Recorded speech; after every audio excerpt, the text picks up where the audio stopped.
It was a quiet evening in Dallas when Amber Geiger, a seasoned police officer, entered the wrong apartment. What happened next would send shockwaves through the community and change the course of two families' lives forever. But was it truly a tragic mistake, or was something darker at play? As the courtroom drama unfolded, questions about race, power, and accountability took center stage. What happened that night? Botham Shem Jean was born on September 29, 1991, in Castries, the capital of the island nation of St. Lucia. His parents, Allison and Bertram Jean, were deeply religious, they members of the Seventh-day Adventist Church. Raised in such a faith-driven environment, Botham's upbringing instilled in him strong moral values, including honesty, tolerance, and a desire to help others. From a young age, Botham stood out among his peers. His parents raised him with a strong sense of responsibility, a focus on education. In school, he demonstrated exceptional abilities in mathematics and music. At a young age, Botham began singing in the church choir, where his deep and moving voice immediately caught attention. Music became an important part of his life, and the church was a place where he felt supported. After finishing school, Botham decided to continue his education in the United States. He chose to attend Harding University in Texas, where he pursued a degree in accounting. This decision marked an important milestone in his life. Moving to the U.S. opened up new opportunities for professional growth and personal connections. After graduation, Botham secured a job as an accountant in Dallas. His career quickly flourished, his colleagues highly valued his professionalism and work ethic. For Botham, working at PricewaterhouseCoopers wasn't just a career step, it was an opportunity to contribute to society and provide for his family. He supported his parents, helped the youth in his community in St. Lucia. He dreamed of advancing further in his career. His co-workers remembered him as someone who always brought positivity and inspiration to the team. But it wasn't just his professional life that mattered to Botham. He was actively involved in the life of his church in Dallas, where he was part of the music group and often spent time with friends from the community. He found joy in simple things like cooking dinners for his friends, organizing parties to maintain friendships, and support with others. His life was filled with plans for the future. Amber Geiger, on the other hand, came from a small town near Dallas. She was born on August 9, 1988, grew up in a family where discipline and hard work were strongly emphasized. From an early age, Amber dreamed of becoming a police officer. Her father worked in local law enforcement, and she knew she wanted to follow in his footsteps to help people, bring order to society. She pursued this dream after high school by enrolling in the police academy. She worked hard and demonstrated the discipline, focus needed for a career in law enforcement. After graduating from the academy, Amber began her career with the Dallas Police Department, where she eventually became an officer. Her colleagues described her as determined and hardworking, though she often expressed frustration with the emotional strain and high stress of her job. The life of a police officer is always filled with risk and stress. Amber was no exception. She often found herself in situations that required quick decisions, where her reaction had to be immediate. These working conditions took a toll on her emotional state. Over time, she became more withdrawn and cautious in her relationships with others, preferring to spend her free time alone to recharge. Amber Geiger was dedicated to her profession, but her life was full of contradictions. She tried to hide her vulnerabilities, but those who knew her well could see that she often felt lonely and sometimes even lost in the world. Despite her strong, determined character, her internal struggles and fatigue from the constant pressure made her life less stable. She would often return home late, exhausted and emotionally drained, which perhaps played a critical role in the tragic events that unfolded later. After moving to Dallas, Amber purchased an apartment in the South Side Flats complex near her job. She believed that living close to work would allow her to rest better and minimize commuting time. Although she intended for her life in Dallas to be a fresh start, it did not bring the peace she sought.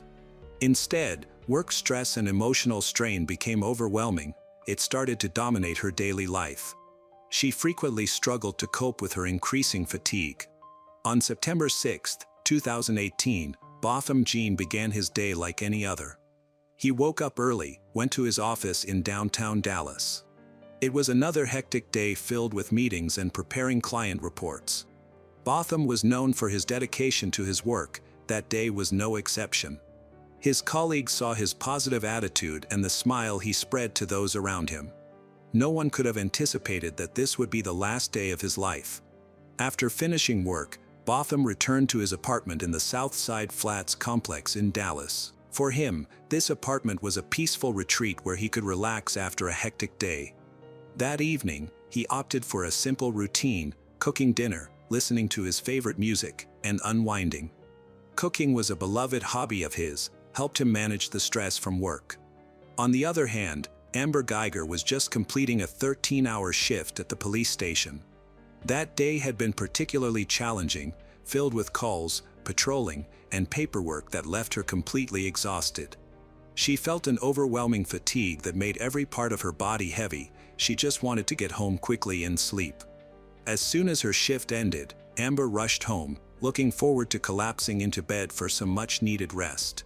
Amber arrived at her apartment complex, where she lived on the 3rd floor.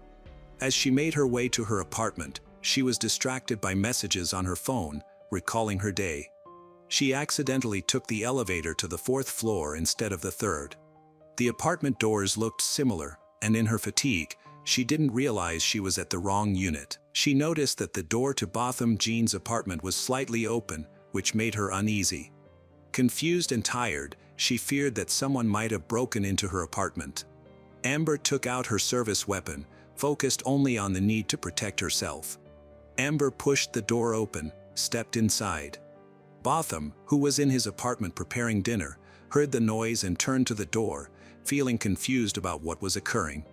Mistaking him for an intruder, Amber fired her gun twice without thinking. Botham collapsed to the floor. When Amber turned on the lights, she realized her mistake.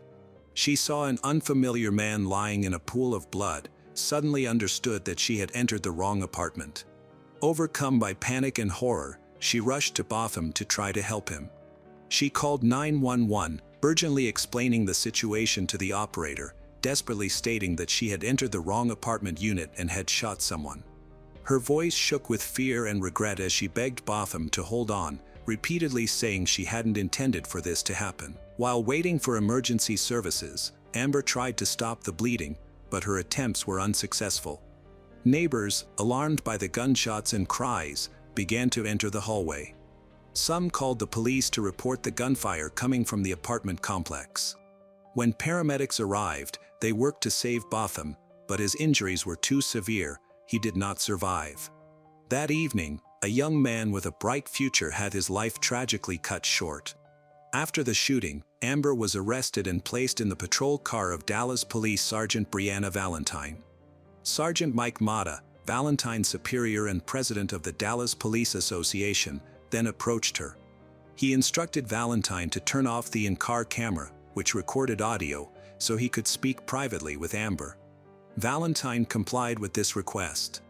During Amber's trial, Mata testified that it was standard procedure to turn off the camera to protect Amber's attorney-client privilege, as she intended to call her attorney. Amber's defense attorney supported Mata's claim, but prosecutors disagreed, arguing that turning off the camera was inappropriate and suggested that Amber received preferential treatment due to her status as a police officer.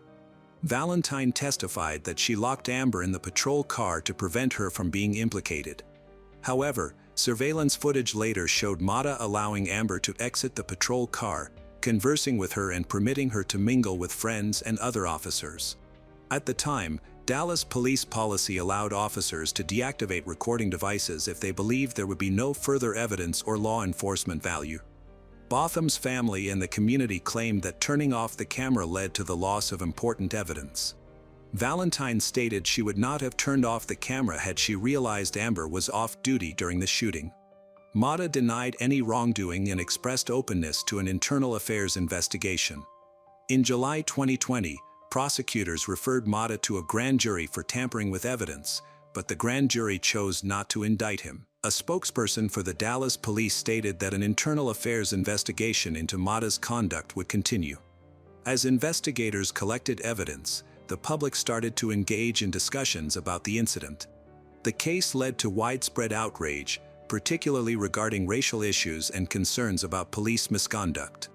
Botham Jean, being black, was viewed by many as another victim of unfair treatment and bias from law enforcement. This raised questions about whether Botham's race influenced Amber's mistaken belief that he was an intruder, which led her to shoot him without first assessing the situation. Botham's family was heartbroken by the tragedy. His mother, Allison Jean, was in St. Lucia when she received the news. It was a devastating moment for her. Her son, who had moved to the U.S. to create a better life, was killed in his own apartment. Allison started to seek justice for her son, urging both the public and authorities to conduct a thorough and fair investigation. She remembered Botham as a kind, responsible, dedicated person who never posed any threat to others. In the days after the incident, there was a surge of conflicting reports and rumors. The media provided extensive coverage. Public opinion was sharply divided. Some people felt that Amber Guyger had made a tragic error, while others believed her actions were influenced by bias and a poor assessment of the situation. This led to protests in Dallas and other cities, where demonstrators called for justice for Botham Jean and his family. Witnesses from the apartment complex reported hearing screams and gunshots. Some tried to understand what was happening, but no one anticipated such a tragic outcome. Investigators gathered evidence, reviewed surveillance footage, and analyzed witness statements to piece together the events of that day. They aimed to determine if this was truly a tragic mistake or if other factors played a role in the devastating result. After Amber's arrest, the case moved into a lengthy, complex phase of investigation and trial preparation.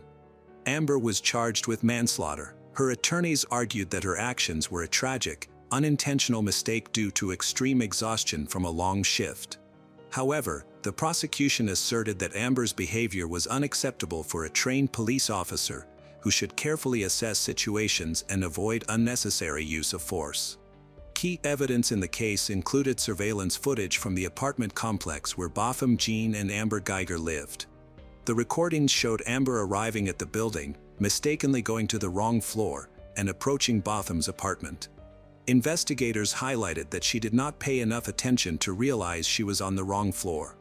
Additionally, phone records were significant. Just before the incident, Amber had been texting a colleague with whom she had a personal relationship. Prosecutors argued that these messages might have distracted her and led to her mistake in entering the wrong apartment. In contrast, the defense minimized the relevance of the texts, asserting that they were unrelated to the incident and could not have impacted her actions. Over several months, investigators collected evidence and interviewed witnesses. Neighbors in the apartment complex reported hearing shouting and gunshots. Some mentioned hearing voices before the shots were fired, indicating there might have been an argument between Amber and Botham. However, the witnesses had differing accounts, making it challenging to create a clear understanding of the events that took place. Forensic examinations were carried out simultaneously.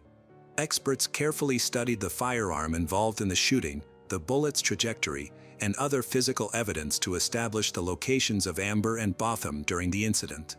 A key point of debate was the position of Botham's body and the bullet's angle. The prosecution argued that the evidence indicated Botham was not a threat to Amber, whereas the defense maintained that she acted in self-defense. In September 2019, a widely publicized trial began, attracting significant attention from the public and media. The courtroom was filled with journalists, family members, and friends of Botham Jean, along with supporters of both the prosecution and defense. The case was expected to be complex, addressing issues of police responsibility, personal accountability, and racial justice. The trial commenced with opening statements from both sides. Prosecutors contended that Amber Guyger's actions were not merely a mistake, but rather a result of her negligence as a police officer. They stressed that any officer should be especially cautious when using a firearm, particularly in situations where there is no threat. Moreover, they highlighted that Botham was in his own home and did not pose any danger to Amber. The defense focused on the notion that Amber was extremely exhausted and confused, motivated by fear for her own safety. Her lawyers aimed to present her as someone who made a tragic error without any intention to harm. They also emphasized her clean record in law enforcement to gain sympathy from the jury. Over several weeks, various witnesses, experts, and family members of both the defendant and the victim shared their testimonies. A particularly emotional moment in the trial occurred when Botham's mother, Allison Jean, took the witness stand. She reminisced about her son's dreams and future aspirations, painting him as a kind, compassionate individual. Her heartfelt words resonated deeply with everyone in the courtroom, underlining the immense loss her family experienced. Botham's brother, Brant Jean, also testified, delivering a statement that became widely discussed. He publicly forgave Amber Guyger, even requested to hug her. This act elicited mixed reactions. While some viewed it as a remarkable display of kindness and forgiveness, others believed it should not overshadow the pursuit of justice. Among the evidence shown in court were surveillance video and an audio recording of Amber's 911 call made after the attack. In the recording, she sounds panicked, repeatedly saying she entered the wrong apartment and never meant to harm anyone. Expert witnesses analyzed the bullet's trajectory, the position of Botham Jean's body, and the events leading up to the shooting. Prosecution experts argued that the bullet's path indicated Botham was in a relaxed position, likely sitting or just getting up from his couch when he was shot. This contradicted the defense's claim that he was moving toward Amber and posed a threat. The defense tried to challenge these findings by saying that the bullet's trajectory could not be definitively established due to insufficient data. During the trial, the public paid close attention to the case's developments. Protests and rallies persisted, with activists demanding a fair sentence for Amber Guyger, advocating for police reform to prevent similar incidents in the future. There were widespread calls for improvements in police training, particularly in decision-making during high-pressure situations, and for greater accountability for errors that result in tragic consequences. Amber Guyger testified, sharing her perspective on the events from that night. She described returning home after a long shift, she feeling exhausted, confused. She claimed she truly thought she was in her own apartment, believed Botham was an intruder. While testifying, she became emotional and stated that she never meant to harm anyone and considered it a terrible mistake, one that she would have to live with forever. Her testimony was heartfelt and appeared genuine to some. The question of what the appropriate sentence should be became a key focus in the final stage of the trial. Prosecutors argued that Amber Guyger should be convicted of manslaughter, stating that her actions resulted in the death of an innocent person and that a police officer who cannot accurately assess a situation should not remain in the police force. In contrast, the defense sought a lighter sentence, emphasizing the absence of intent and claiming that Amber already felt immense guilt for her mistake. After several days of discussion, the jury was finally ready to deliver their verdict in Amber Guyger's case. The courtroom was filled with tension as everyone awaited the judge and jury's decision on whether the former police officer was guilty of causing Botham Jean's death. For many, this trial symbolized not just a personal tragedy but also significant issues in American society, such as racial bias, abuse of power, and a lack of accountability in law enforcement. On October 1, 2019, Amber Guyger was convicted of murder. The jury deliberated for 6 hours to return a murder verdict. The jury also considered the lesser charge of manslaughter. She is the first Dallas police officer to be convicted of murder since the 1973 killing of Santos Rodriguez. This decision surprised many, especially since the prosecution had originally aimed for a manslaughter conviction.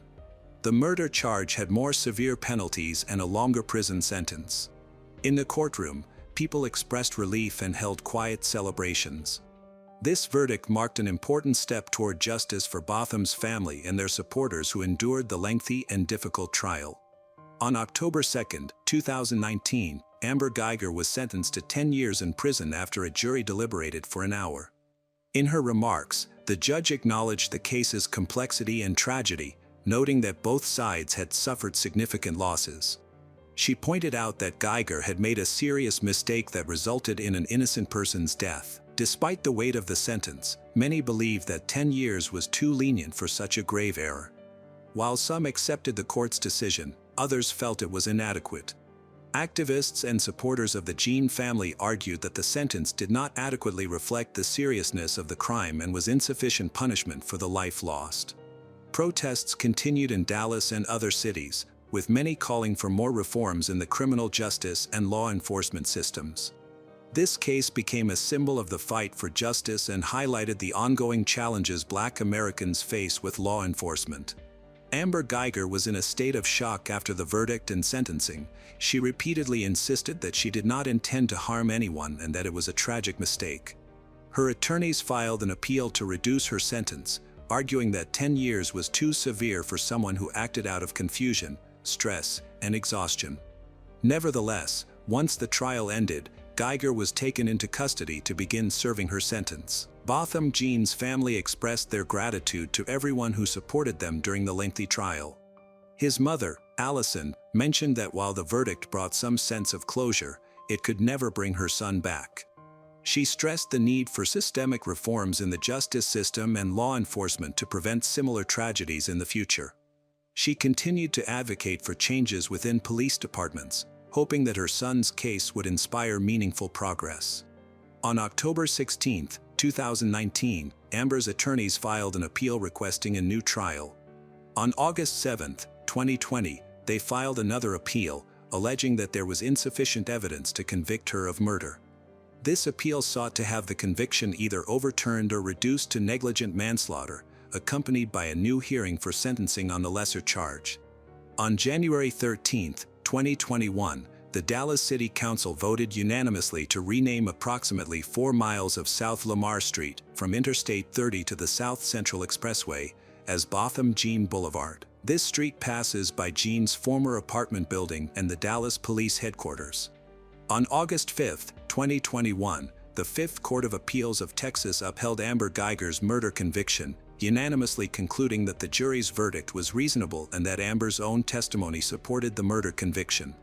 On November 17 of that year, the court withdrew its earlier opinion but again upheld her murder conviction on similar grounds, stating that her defense, which claimed she had accidentally entered the wrong apartment, did not justify the lesser charge of negligent manslaughter. Her appeal to the Texas Court of Criminal Appeals, the highest court for criminal cases in the state, was denied. Simultaneously, in response to the police car camera controversy, Texas State Representative Carl O. Sherman sponsored Texas House Bill 929, known as the Botham Jean Act, to increase police accountability. The bill prohibits police from disabling body-worn cameras at any time while they are actively engaged in an investigation. It also requires law enforcement policies regarding body-worn cameras to include provisions for collecting cameras, video, and audio recordings as evidence. The bill goes into effect in September 2021. Amber is currently being held at the Patrick O'Daniel Unit, formerly the Mountain View Unit. She is eligible for release in September 2024 after serving half of her sentence, although her full sentence is effective until September 2029. Amber was subsequently denied parole in October 2024. She will be eligible for release again in 2026. On November 20, 2024, a civil trial jury awarded the Jean family $98.65 million, including approximately $60 million in punitive damages and $38.6 million in compensatory damages, in a wrongful death claim against Amber Guyger, a figure nearly double the amount the family had sought. The family said Dallas police had inadequately trained Amber and also named the city of Dallas as a defendant, but the city was dismissed from the lawsuit, leaving Amber fully liable for the damages. Amber initially represented herself but did not appear in court and declined to provide legal representation. The family said they would donate any compensation they received to the Botham Jean Foundation, which could include proceeds from any film or book deals Amber made. The family acknowledged they were unlikely to receive the full amount. The case of Botham Jean significantly influenced public perception and sparked a national debate about policing. It exemplified the systemic issues present in law enforcement, particularly regarding the treatment of Black individuals. In response to widespread public outcry, many states began to consider new laws aimed at improving police training, especially in how officers handle force and interact with the community. There were increasing demands for greater accountability for police officers and for mandatory training that emphasizes racial and cultural understanding. Furthermore, Botham Jean's case led to the formation of organizations and funds dedicated to assisting the families of victims of police misconduct, advocating for reforms in law enforcement. These groups not only provided legal and emotional support but also launched campaigns to raise awareness about racial discrimination and the misuse of power. Allison actively engaged in these initiatives, sharing her personal story to advocate for justice and systemic change. Meanwhile, Amber Guyger remained in prison, waiting for the results of her appeal. This case devastated two families and had a significant impact on American society. The tragic error that caused Botham Jean's death highlighted the urgent need for reform and emphasized the critical importance of law enforcement officials making careful, responsible decisions in life and death scenarios. The case of Botham Jean and Amber Guyger is one of the most talked about and significant cases in recent U.S. history. It highlights the serious consequences of poor judgment, especially from those in positions of authority. Many believe that justice was only partially served. The case raised important questions about equality and accountability in America.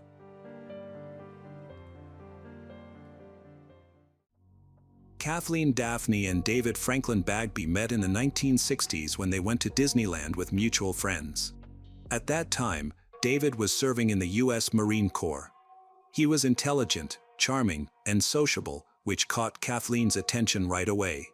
They quickly found harmony, chatting throughout the trip, and soon after meeting, they became inseparable. After just 5 months, they decided to get married. After that, they settled in San Diego, California. Kathleen began her career as a nurse, while David became a software engineer after completing his military service. They wanted to have children, but for many years, they focused on their careers in the medical field. At that time, planning a family was not as common as it is today. Still, Kathleen tried to conceive.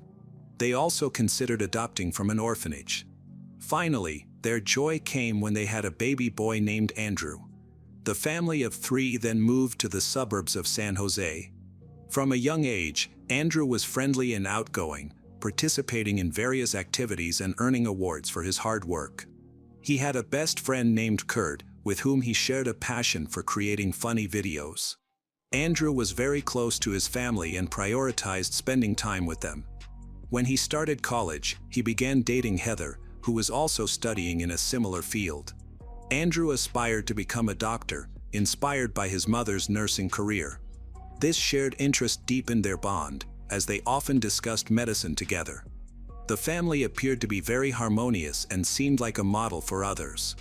After college, Andrew applied to multiple medical schools but was only accepted to one, which was a significant disappointment for him.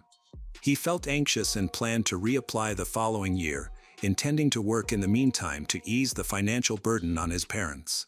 Just days after receiving the rejections, Kathleen discovered an envelope from Memorial University of Newfoundland in Canada, which contained an acceptance letter for Andrew. The letter had been misplaced among other mail.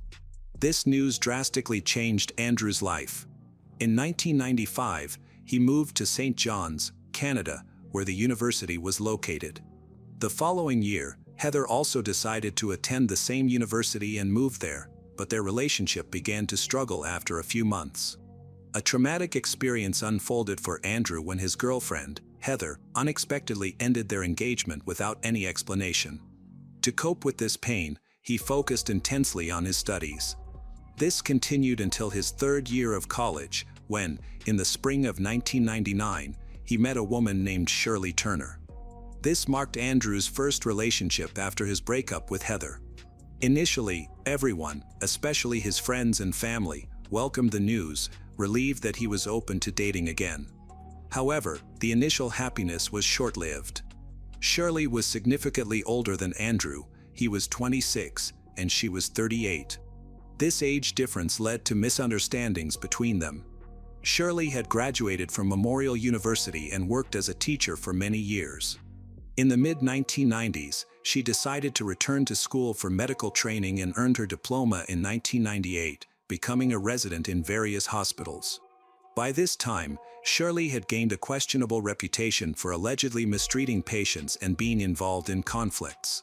One of her former managers noted that he often felt manipulated during their communications. She was known to lie frequently, which contributed to many disputes.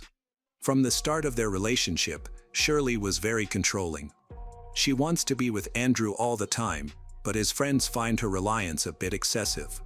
She often touches and hugs him inappropriately while discussing their relationship, which makes him feel uncomfortable. When Shirley learned about Andrew's attractive ex-fiancée, Heather, she became visibly upset and started contacting other women to brag about her relationship with Andrew. This behavior tarnished her reputation, and Andrew's friends and family began to dislike her.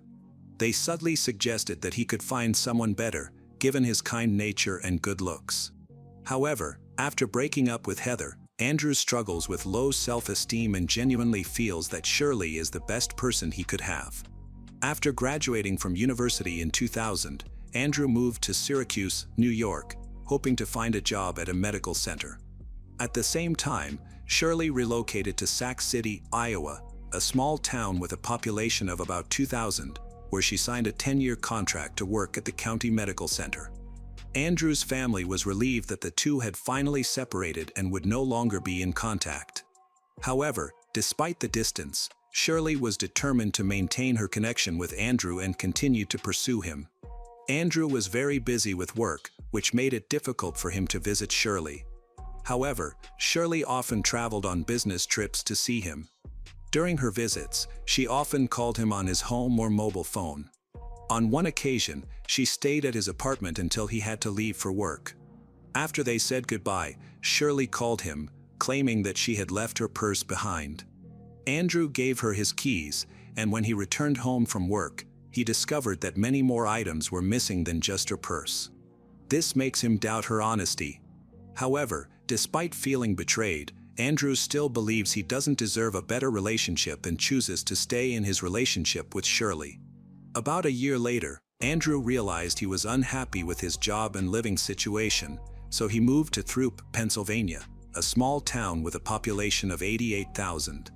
By 2001, he decided to pursue a career in family medicine, believing that this community would be a perfect fit for his aspirations. He envisioned himself as a beloved local doctor, admired and respected by the residents. Although his dream was starting to materialize, Shirley's presence became a problem. She was still eager to be with him, but by then Andrew was tired of her clinginess and had focused entirely on his work. He wanted to break up, but Shirley seemed oblivious to his feelings and clung to the hope of eventually living together.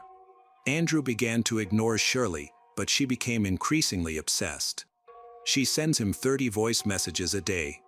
Although Andrew was firm about ending the relationship, in September 2001, Shirley informed him that she was pregnant and claimed he was the father. Andrew felt happy about becoming a father, but he didn't want to be involved with such a clingy woman. He knew that Shirley would continue to interfere in his life, potentially sabotaging any new relationships. Every time he chats with a new girl, Shirley immediately recognizes it, contacts the girl, and informs her that she is pregnant with his child.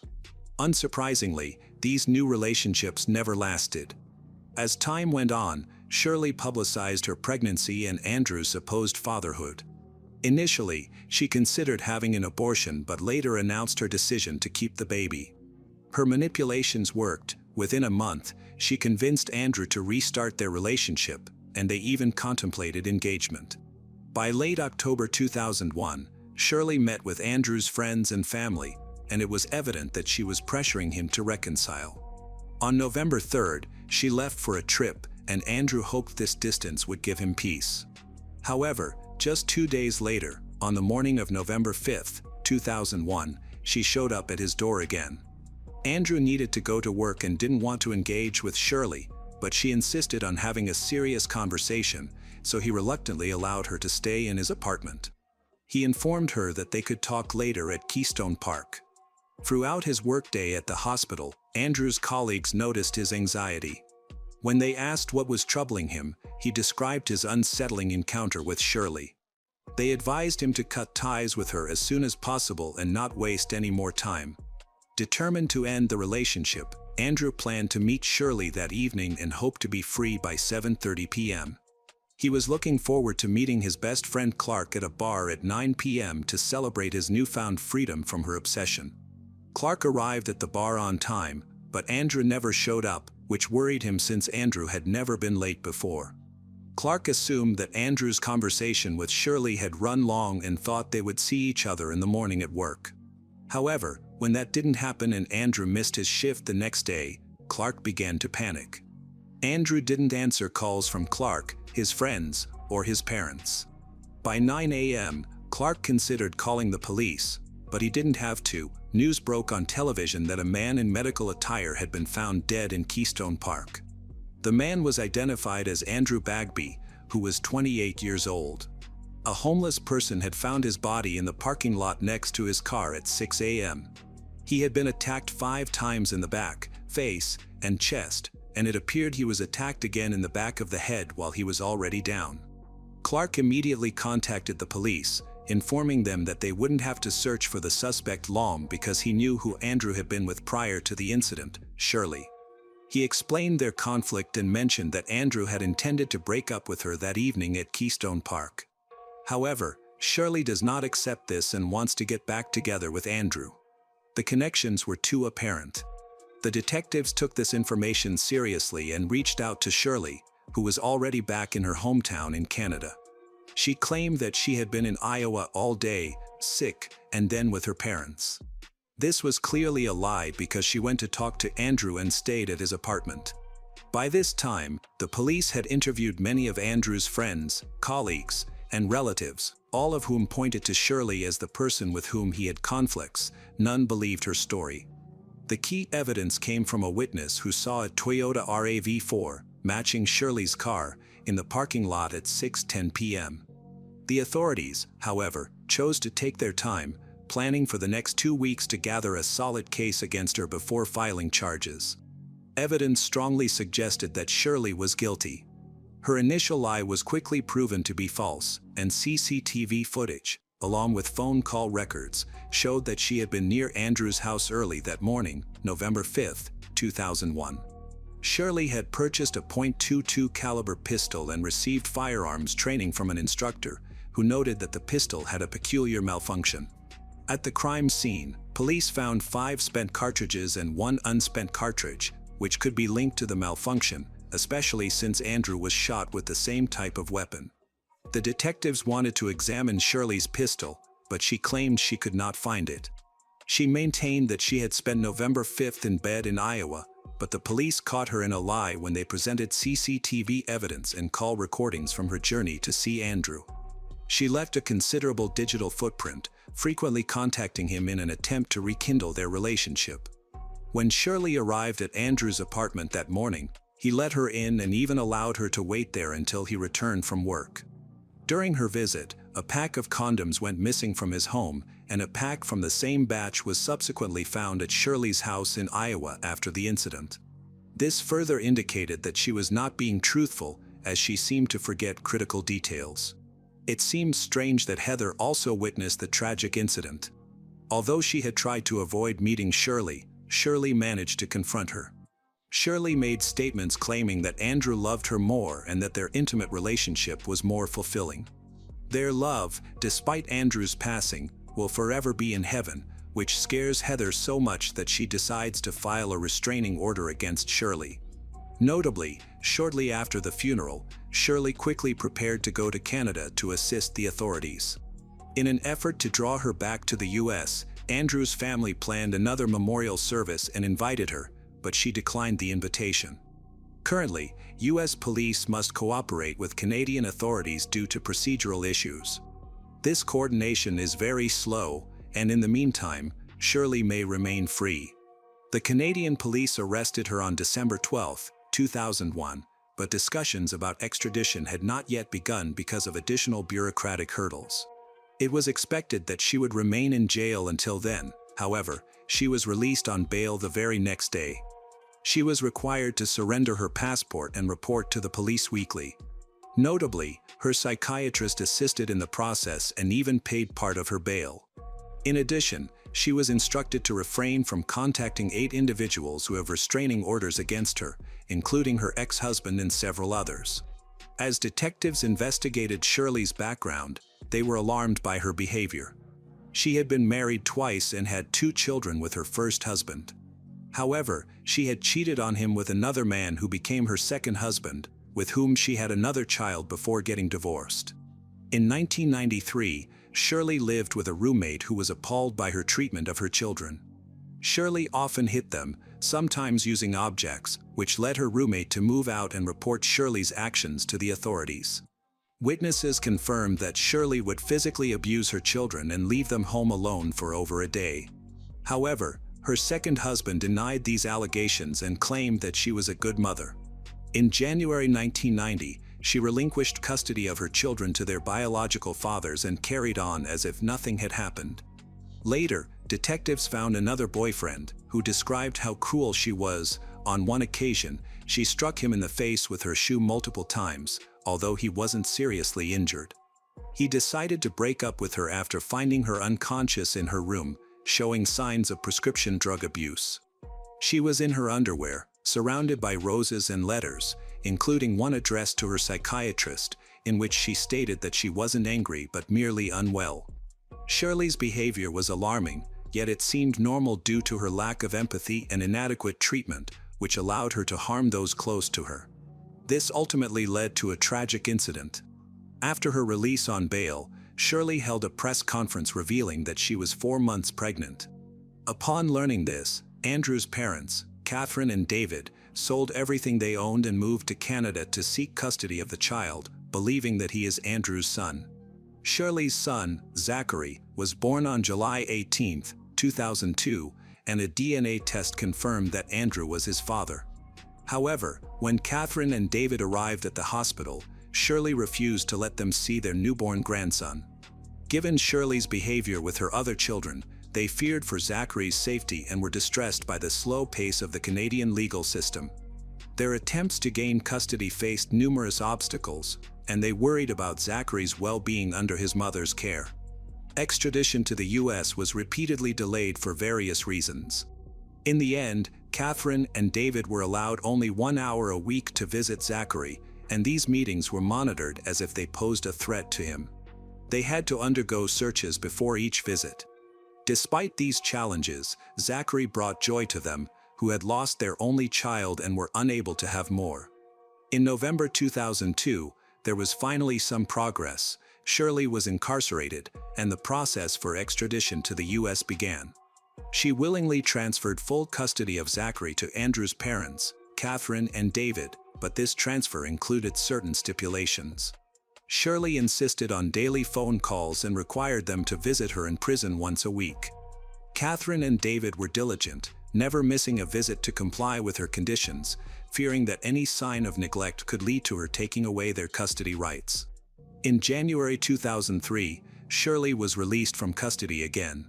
She had appealed directly to the judge in her case for advice on how to avoid prison before being extradited to the United States, as she wanted to take care of her son. To everyone's surprise, the judge met with her and provided detailed recommendations. Despite how unusual this was, Shirley followed the advice and was released. As a result, Kathleen and David once again lost full custody of Zachary but were permitted to spend more time with him without interference from Shirley or social workers. Even though Andrew's family was unhappy with the situation, the judge insisted there was no reason to fear for Zachary's safety. This was despite Shirley's past behavior, which included the suspicion of Andrew's murder and incidents of threatening another inmate with a fork during her imprisonment. Kathleen and David despised Shirley for killing their son, but they did their best to maintain their relationship with Zachary. It became clear that Shirley began to exploit this situation. She started to manipulate them. She frequently called them at all hours, demanding financial support.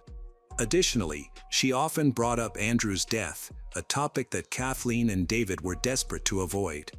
During Zachary's birthday celebration at McDonald's, when he ran over to hug Grandma Kathleen, Shirley became furious. She yelled that she would not allow Kathleen to love him more than she loved him. From that moment on, Shirley made life difficult for Andrew's parents. It seemed she was not genuinely interested in keeping custody of the child. Instead, her primary goal appeared to be to cause trouble for them. A hearing regarding her extradition was scheduled for September 2003, and this would be the last step before she would be sent to the United States. While waiting for this hearing, Shirley began dating a new boyfriend. However, when he learned about her troubling past, he ended the relationship. As was typical for her, Shirley began stalking him, threatening him, and claiming she was pregnant. She repeatedly called and caused dramatic scenes, but he ignored her. On August 17th, she told a friend that she planned to take Zachary and go to her ex-boyfriend's house to settle things. Reports indicated she stopped on the road to ask for directions, which was the last time she and Zachary were seen alive. The following day, August 18th, 2003, they vanished. No one could reach Shirley. That same day, a couple on vacation found the bodies of a woman and a small child about 20 minutes from St. John's. The police identified the boy as Zachary Turner. A forensic examination revealed that Shirley had taken an overdose of anxiety medication, and the same substance was discovered in a bottle of baby formula. A witness reported hearing a child crying near the beach around 2:30 a.m., but he couldn't locate the source. Forensic experts suggested that Shirley mixed her prescribed medication with Zachary's formula and subsequently began taking over-the-counter drugs. She then tied her son to her chest with a sweater and jumped into the ocean, both drowned. Shirley's car was found near the house of the man she intended to visit that night. She left behind pictures of herself with Zachary and wrote a letter stating that the man had wanted her to do it. However, investigators realized this was part of her pattern of manipulation. She aimed to create problems for a man who had no knowledge of her plans. As expected, she was not actually pregnant, which was another form of deceit. Zachary's death brought unbearable sorrow to Kathleen and David. They cremated the boy just as they had done with his father, Andrew, and scattered his ashes in the same place where they had previously scattered his father's ashes. Later, David confessed that he felt so desperate about his grandson's safety and so frustrated with the Canadian authorities that he contemplated killing Shirley. He wanted to take matters into his own hands and confront the woman responsible for their pain. David kept this thought from Kathleen and now deeply regretted not acting on it. He believed that if he had, Zachary might still be alive and he and Kathleen would have been able to care for him. David abandoned this idea because he hoped that the hearing would ultimately result in Shirley's extradition to the United States. There, they will have greater opportunities to fight for custody of Zachary, the sole joy in their lives. When they learned that Zachary had died, they were heartbroken and even considered ending their own lives.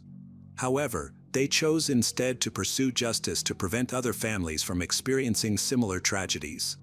The situation became more difficult because their lawyers did not communicate with them. In the USA, Kathleen and David shared their story on television, feeling that the Canadian law enforcement system was primarily to blame for what had happened. They started a campaign against the psychiatrist who had helped secure Shirley's bail, which allowed her to be released during the investigation. This psychiatrist faced criticism and was fined. They also denounced the judge who had allowed her release, enabling her to endanger her child, Zachary. In October 2006, a child protection expert released a document of more than 500 pages, asserting that Zachary's death could have been avoided. This report spurred reforms in the Canadian judicial system. 3 years later, in October 2009, the bill Zachary was introduced in the House of Commons, proposing significant changes to Canada's criminal law. This bill empowered judges to deny bail to individuals accused of serious crimes if they posed a threat to others. Kiana and Ronald Burns got married in 2015 in a luxurious wedding. They organize colorful dances, treat guests to first-class food, and ensure that the celebration has the highest quality of service. At that time, no one could have guessed that years later, their relationship would be ruined. Unfortunately, in the end, their deteriorated relationship culminated not in a breakup but in a tragic crime. Everything happened in Atlanta, the capital of Georgia, USA. Atlanta is a large city with a rich history where culture, industry, and entertainment are well developed. Moreover, the city has pleasant weather, which is why it attracts many tourists and people looking for permanent residence. However, in addition to this, the city is also known for its troubling crime statistics. The crime rate in Atlanta is 2.5 times higher than the national average, and even with frequent crimes, the city was still shocked by the events that unfolded on November 6, 2021. The police received an alarming call reporting that a married couple had been found dead in their home. It turned out that one spouse had killed the other and then taken their own life. Kiana, who was 44 at the time, shot her husband, 40-year-old Ronald Burns, just before 9 p.m. This shocking story deeply affected the public, had a serious impact on those close to Kiana and Ronald's. Their family was heartbroken, but the most affected were their 8 children, who were suddenly left orphaned. Fortunately, all 8 of their children were not at home at the time of the tragedy and did not witness the horrifying scene. Kiana and Ronald were a wealthy and fairly well-known couple who jointly owned several businesses, including a beauty salon and several online schools. Additionally, they led an active social life, frequently posting updates on social media. It seemed as if everything was going well for them. They had a large family, but then this terrible crime occurred. Many people around them could not understand or accept the reasons behind such an act and were shocked by the turn of events. What prompted Kiana to commit such an act? The answer to this question turned out to be quite complex. To begin with, it is worth mentioning Kiana's background.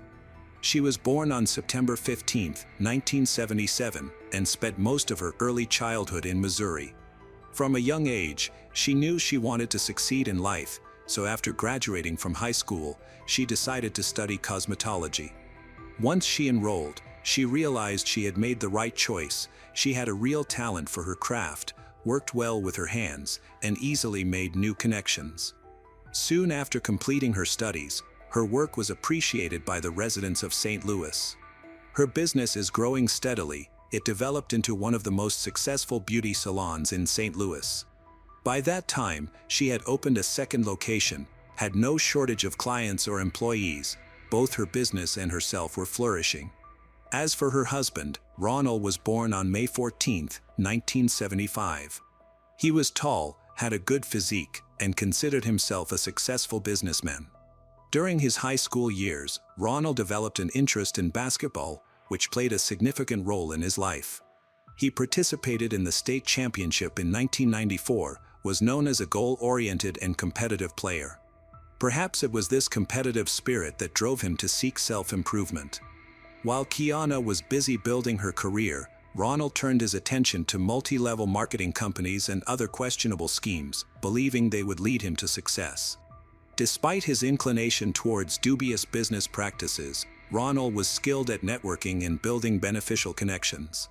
He even began preaching Christianity in a company he founded to expand his reach to the public. In fact, Kiana was not Ronald's first wife. Previously, he was married to a woman named Evie. However, this marriage lacked love. Despite appearing well-groomed and successful, Ronald was unhappy. All his business ventures failed. He had met Evie while trying to deceive her with one of his scams, but fortunately, she refused him. Additionally, at the time he met Evie, Ronald was already involved in another relationship.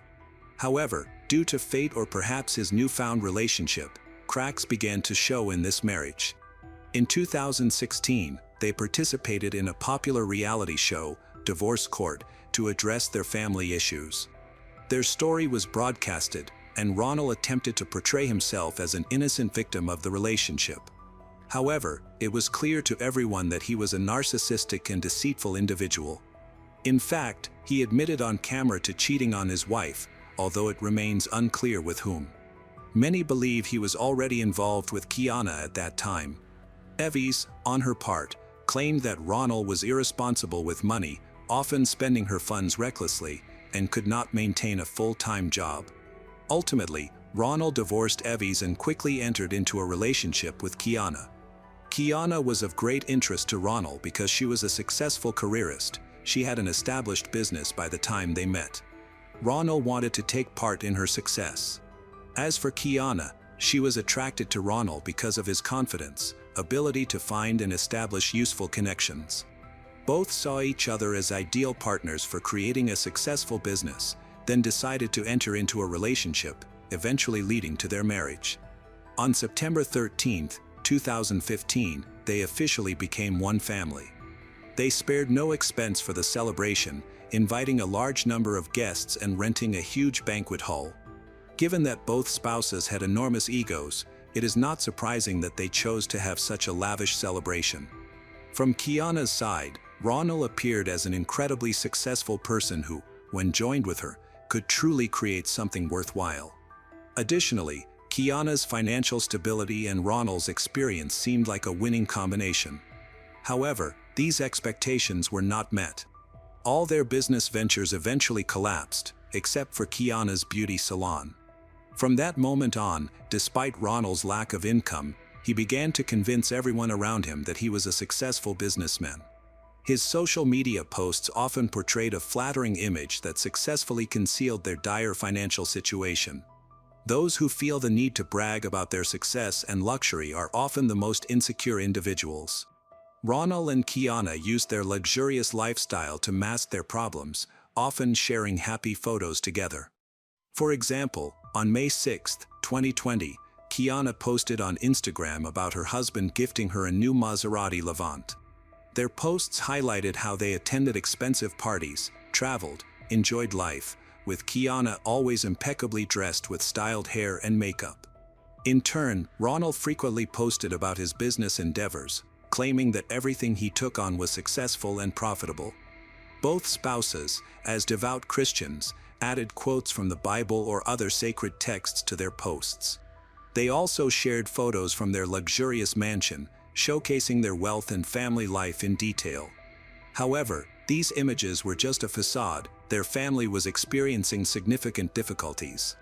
For several years before the events described, Ronald worked for an American marketing insurance company that engaged in fraudulent activities aimed at extorting money from middle and low-income families. In fact, he even tried to involve family members, friends, and parishioners in this scheme to elevate his status within the company. Ronald clearly did not earn enough from this venture to support his family, and his divorce in 2014 revealed that he could not afford even the minimal monthly payments of $250. Unfortunately, instead of acknowledging his financial shortcomings, he believed that all he needed was financial support to get back on his feet. He thought that by using his wife's money, he could promote both himself and her in society. Nothing would deter him from pursuing his goals, even if it involved misusing Kiana's earnings to invest in the business he had always dreamed of. Shortly thereafter, advertisements for his financial consulting firms, called CFIG Ambition and Leg Financial Solutions, appeared on his social networks. The pages contained photos of Ronald and Kiana posing with products and attending conferences and included testimonials from supposedly satisfied clients. Ultimately, these companies were not successful either, as Ronald merely spent Kiana's money to finance ideas that never materialized. It is also important to note that both spouses were not young, carefree individuals but rather had significant obligations. Despite the evidence that Ronald's business was failing and draining their already limited finances, they continued to convince those around them that their new venture was successful, portraying themselves as prosperous entrepreneurs. Their personal image as a successful couple was closely tied to their excessive pride and self-esteem. Their environment did not suspect the true state of affairs, therefore they were ready to do anything to maintain that perception. Additionally, in the comments under their videos on YouTube and on other social networks, people admired their business and their family as a whole. Kiana and Ronald believed that they were about to achieve the financial success they had dreamed of through their efforts, refused to notice or admit the truth. In fact, their arrogance was so strong that they even filmed a series about themselves. All the money that they managed to earn was immediately spent on their supposedly luxurious lifestyle and on the desire to appear to be someone they were not. Such extravagance ultimately led to their near bankruptcy. On December 19, 2019, Ronald filed an official application for Chapter 10 bankruptcy. In this type of bankruptcy, they had to liquidate some of their assets to pay off their debts, resulting in a loss of about $20,000. Although this amount seems significant, their total debt was much greater. During their short marriage, they found themselves mired in nearly $500,000 of debt, which they could not escape. While these troubles unfolded in their lives, Ronald and Kiana continued to pretend that nothing was happening. They maintained the facade of a happy family and successful entrepreneurs, but in reality, this did not help them stay afloat. By this time, They were nothing more than swindlers and liars. To continue this performance, Ronald decided that their family should move to a larger city, hoping he could deceive more people. This turned out to be another misguided and disastrous decision on his part, as Kiana's successful business was still located in their hometown and was the only source of income for the family. Unfortunately, Kiana again agreed to move. In 2021, the Burns family relocated to Atlanta, Georgia. Given their circumstances, any other family in their position would have chosen more modest and economical options for moving, but the Burns family continued to squander money. They rented a luxurious mansion with 5 bedrooms in the wealthy suburb of Sandy Springs. Moreover, they did not disclose on social media that they were renting the house. Instead, they assured their followers that they had bought it, using money earned from their businesses. Now, in addition to cars, clothes, and the fabricated smiles of the Burns family, the mansion was another expensive addition. It was clear that all of Ronald's attempts to stay afloat had suffered another defeat because, in reality, his business ideas had been failures from the start. Meanwhile, Kiana faced challenges in adapting to their new surroundings. She felt completely isolated from her friends and business contacts. Additionally, the relationship in their marriage began to deteriorate sharply. Ronald resumed cheating on Kiana, which further undermined their relationship.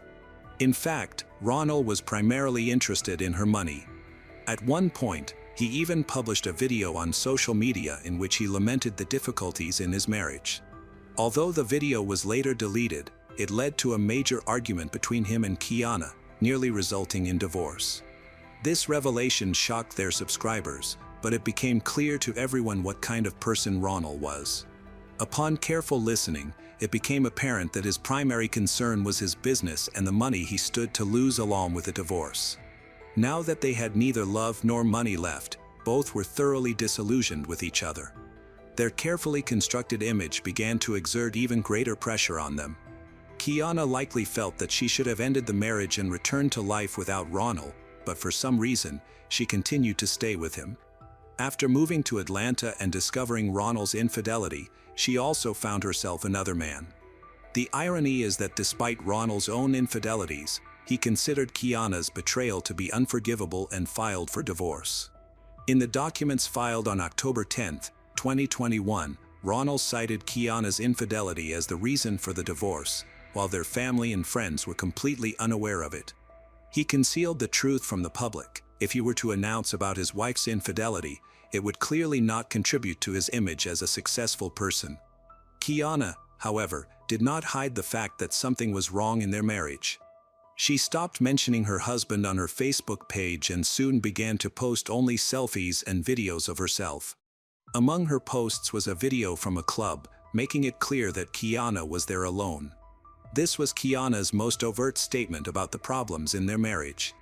On October 20th, 10 days after Ronald filed for divorce, Kiana went live on Facebook to talk about something much more serious. The bright smile she often showed was now replaced by the expression of a worried woman. It became obvious that she was not in the best condition, and many began to worry about her, not without reason.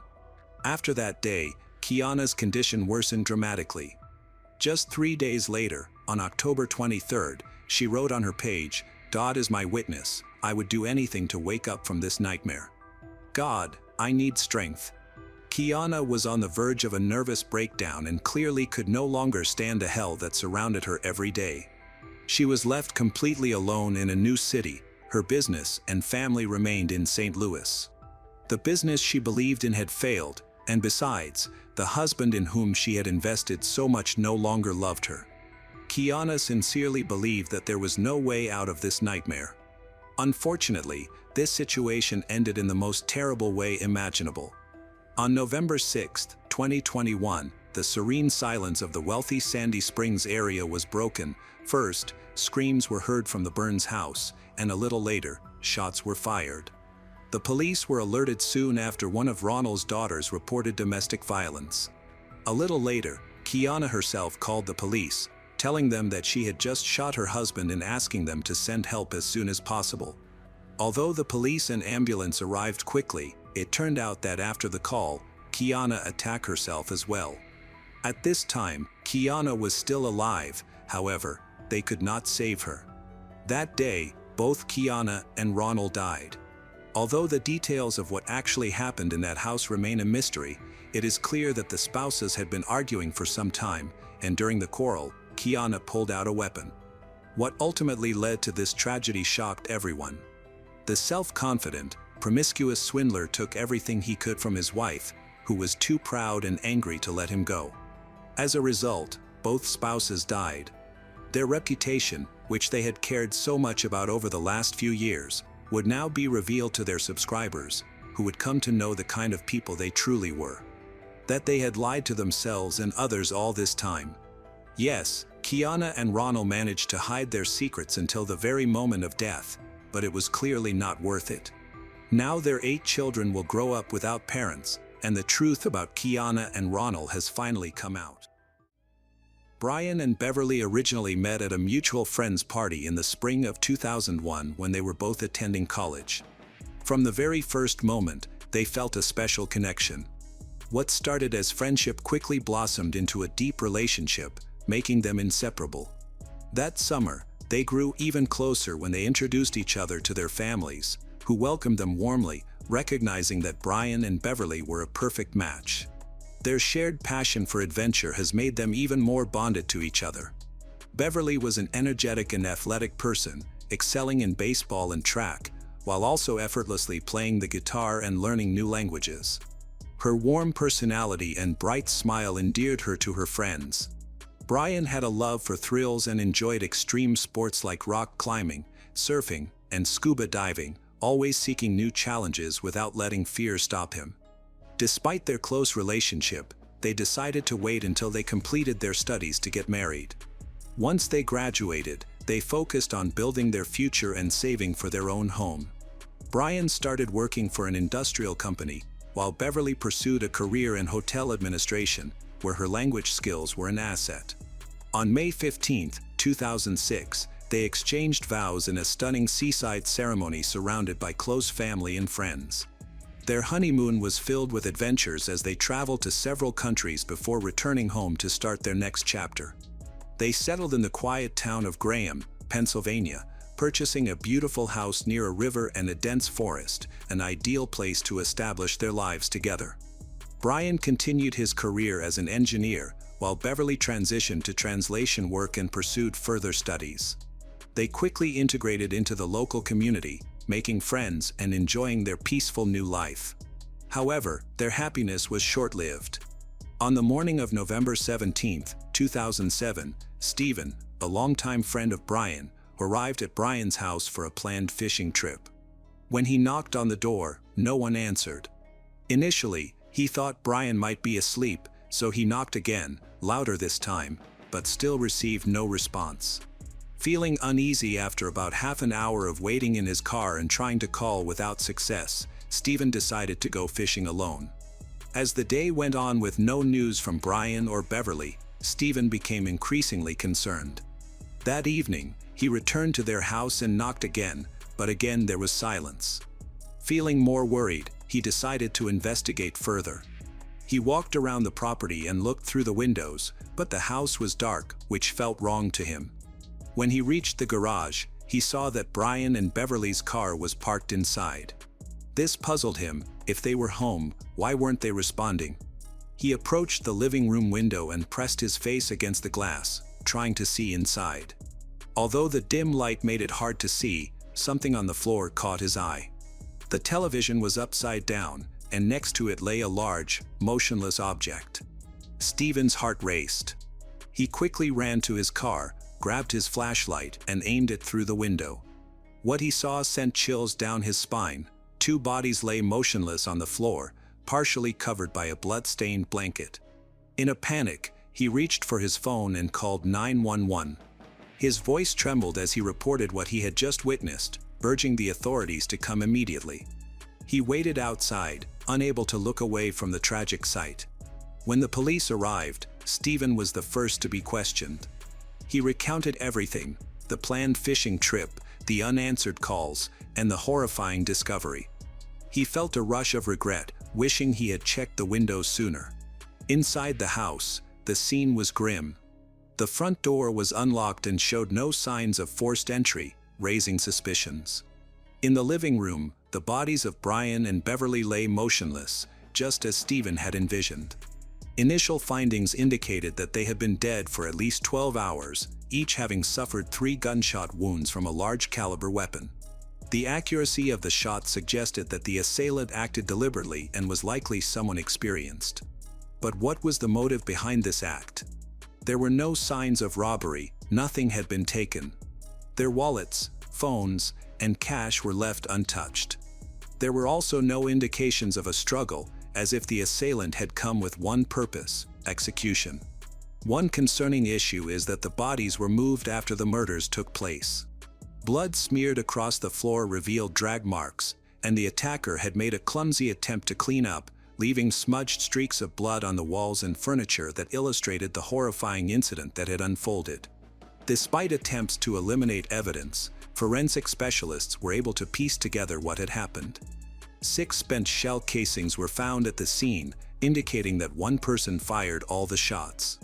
This suggested that a single individual was responsible for the crime. The unlocked door raised an alarming question. Brian and Beverly had apparently allowed their killer inside willingly. Investigators surmised that Brian had answered the door and recognized the visitor. It is believed that as he turned to invite them in, he was unexpectedly shot in the back 3 times. One bullet went through him, shattering a nearby television, which then crashed to the floor. The sound likely drew Beverly out of the bedroom. Upon seeing her husband's lifeless body and the armed intruder, she may have frozen in terror. She attempted to flee but was shot from behind, collapsing in the hallway. Her body was later moved to the living room next to Brian's. Both Brian and Beverly were still in their pajamas, which indicated that they had been attacked early in the morning before starting their day.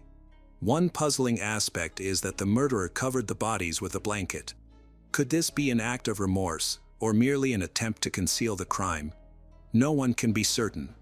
The floor was covered in blood, as if someone had tried to clean it up, only making the situation worse. A large blood stain near the bodies showed signs of being disturbed, as if someone had attempted to scrub it away. Behind the couch, the police found a plastic broom with dried blood stuck to its bristles. However, the broom handle had been thoroughly wiped clean to remove any fingerprints. This indicated that the killer used the broom to wipe away bloody footprints while making sure to remove any evidence of their identity. Smudged handprints and palm prints were found on the walls, doors, and furniture, but they were too distorted to provide useful matches. Despite the killer's efforts to disguise their presence, forensic experts understood that the longer someone remains at a crime scene, the higher the chance of leaving behind incriminating evidence. Then, they discovered a critical clue. On the blanket covering Brian and Beverly's bodies, there was a faint boot print, not a bloodstain, but an impression made on a lightly bloodied area. The pattern was unique. Forensic analysis revealed it belonged to a rare model of heavy-duty work boots. Investigators traced these boots to a construction company in Clearfield County that had recently purchased several pairs. This lead allowed them to focus on employees who had access to the footwear. An important breakthrough occurred when detectives found a fingerprint on a surface within the house. They thoroughly examined it and checked it against law enforcement databases, but there was no match. This meant that the suspect had no criminal record and had never been fingerprinted, which complicated the identification process. The prime suspect quickly became Stephen, the friend who discovered the bodies. He had visited the house twice that day and was the one who alerted the authorities, raising suspicions about his involvement. During questioning, Stephen appeared visibly upset. He stated that he thought Brian and Beverly were still asleep when they didn't answer the door that morning. It was only later, when he still couldn't contact them, that he went back to check on them. He was taken aback when he realized he was being considered a suspect. He asserted that he had been fishing alone at a remote spot by the river all day. However, without anyone there to confirm his alibi, he had no proof. The investigators, however, had resources to verify his claims. They reviewed traffic camera footage from the roads leading to the fishing area, which confirmed that Stephen's timeline was accurate. He was where he claimed to be. Additional forensic tests also exonerated him, His fingerprints did not match any found at the crime scene, and tests for gunshot residue on his hands and clothes were negative. Moreover, the boot print found at the crime scene was not the same size as Stephen's shoes, and he had no ties to the construction company that produced the boots. Because there was no physical evidence connecting him to the crime, he was officially excluded as a suspect. Detectives searched the neighborhood for new leads. At the home of Daniel Tavares and his wife, Jennifer Lynn, who lived across from Brian and Beverly, they gathered important information. Daniel answered the door and informed them that Jennifer was at work, but he was willing to talk. He remembered that on the morning of the murders, around 5:30 a.m., he heard loud noises coming from Brian and Beverly's house. At the time, he didn't think much of it, but later he realized those noises sounded like gunshots.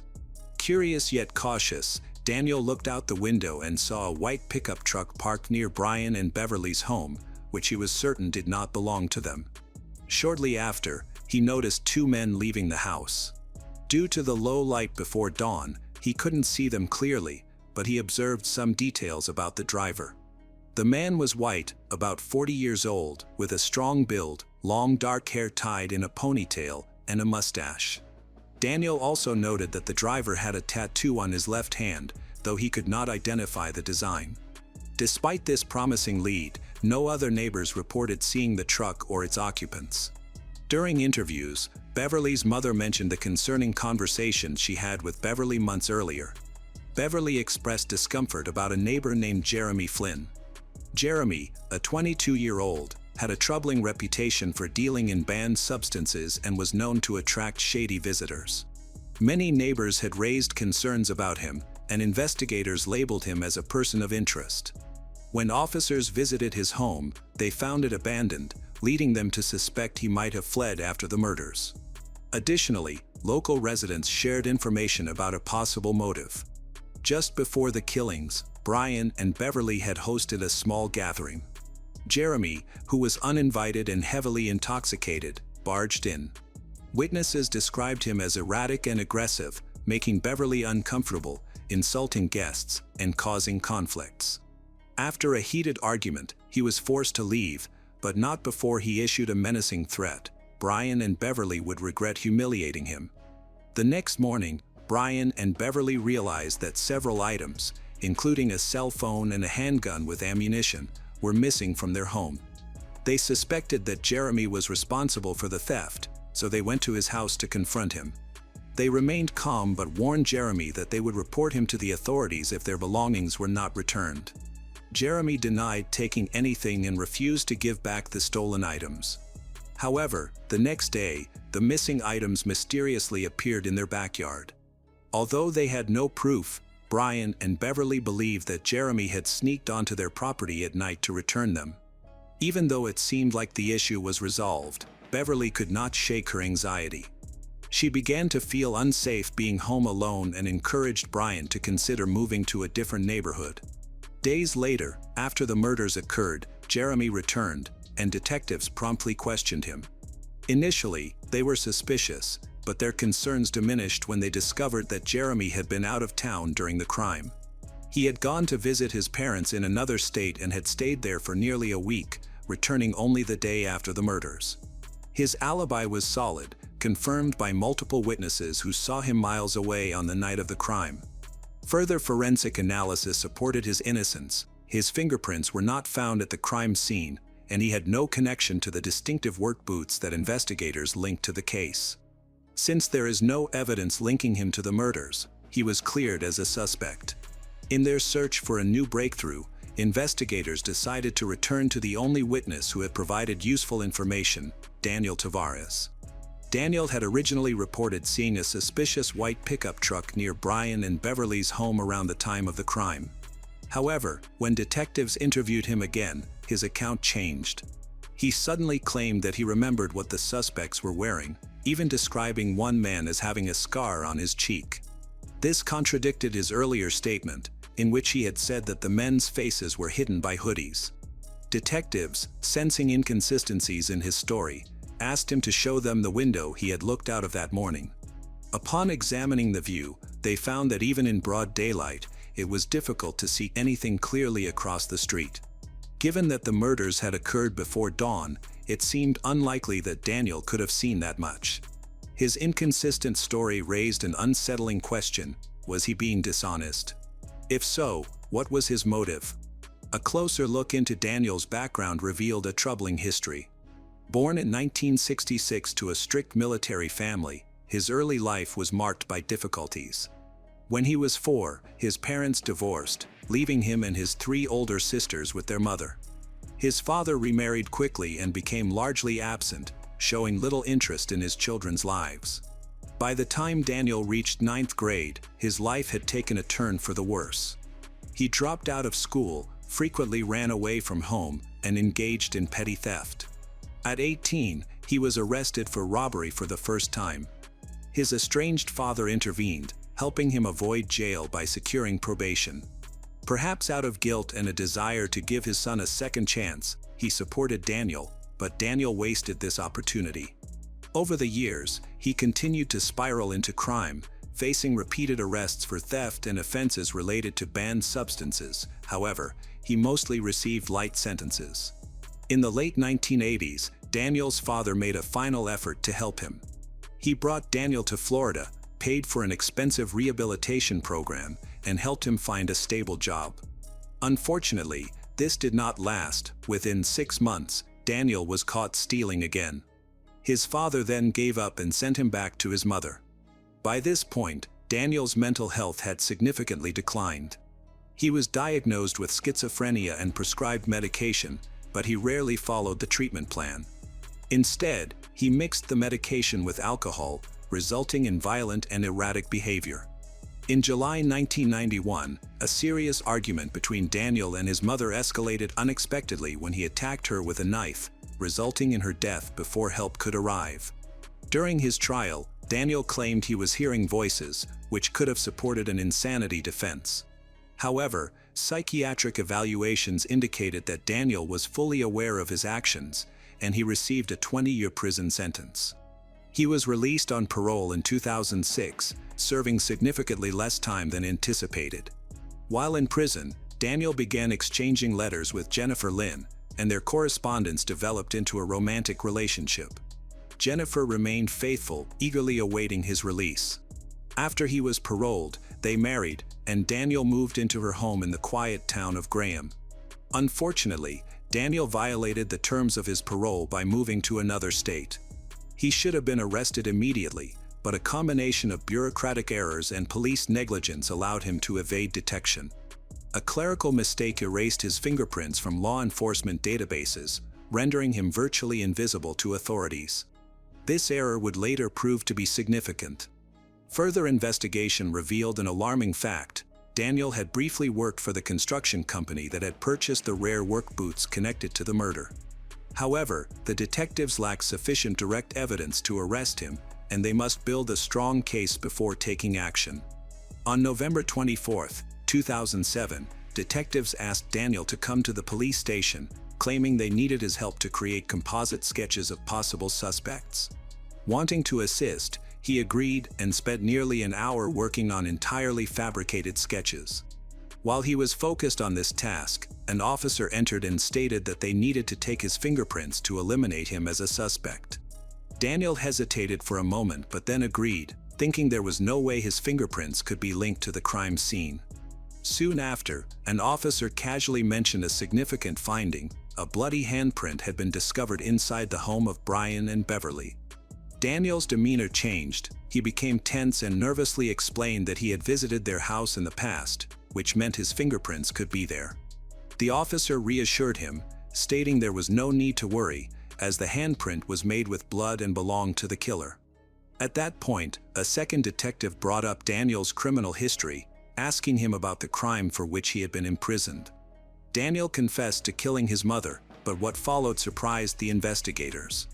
Instead of showing remorse, he recounted the murder in a detailed and chilling manner, smiling while describing the attack and exhibiting an unsettling detachment, almost as if he were boasting about a proud achievement. Meanwhile, forensic analysts completed their work and confirmed that the bloody handprint from the crime scene matched Daniel Tavares's fingerprints. Detectives confronted him with this evidence. Instantly, his smug demeanor vanished, his hands clenched into fists, and his expression darkened with rage. Before he could react, officers restrained him and arrested him. Confronted with irrefutable proof, Daniel realized he had no escape and finally confessed to what had happened that morning.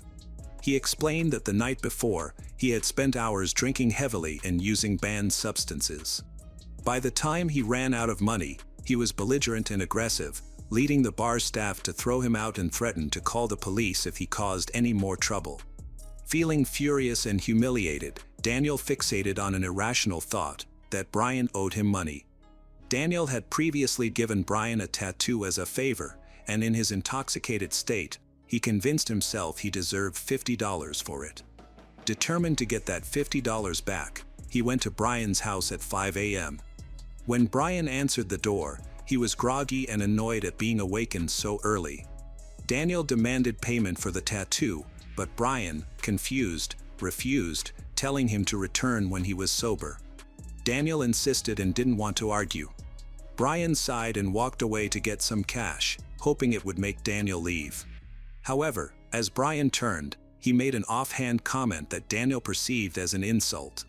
In a fit of rage, Daniel drew his weapon and attacked Brian 3 times in the back. Beverly woke up to the sound of gunfire and quickly dashed out of the bedroom. She discovered her husband lying motionless on the floor, blood covering his body. She froze, looking directly at Daniel, who was still holding the smoking revolver. Understanding the danger, she attempted to run but was shot 3 times in the back before she could escape. After committing the horrific act, Daniel panicked and returned home to awaken his wife, Jennifer. Instead of showing shock or horror, she calmly agreed to help him cover up the crime. They returned to Brian's house, where Jennifer helped move Beverly's body into the living room next to Brian and then covered it with a blanket. Jennifer suggested using a broom to erase the bloody footprints and cleaned every surface meticulously, but she missed one crucial spot. Once they finished cleaning, Daniel disposed of the murder weapon by throwing it into a nearby river, and despite extensive searches, it was never found. With his confession and forensic evidence against him, Daniel was sentenced to life in prison without the possibility of parole. Jennifer, claiming she acted out of fear, cooperated with the police and received a 1-year sentence for tampering with evidence. The case appeared to be resolved, but Daniel Tavares's troubling history continued to unfold. In 2015, new homeowners renovating the house where Daniel had lived with his mother discovered human remains when they dug up the backyard. Forensic analysis confirmed that the bones belonged to a young woman who had vanished in 1990. Investigators revealed a disturbing truth: Daniel had known her, as she was a neighbor. When she rejected his advances, he resorted to deadly violence and buried her body in his mother's backyard, where it remained hidden for years. This new evidence led to Daniel receiving a second life sentence.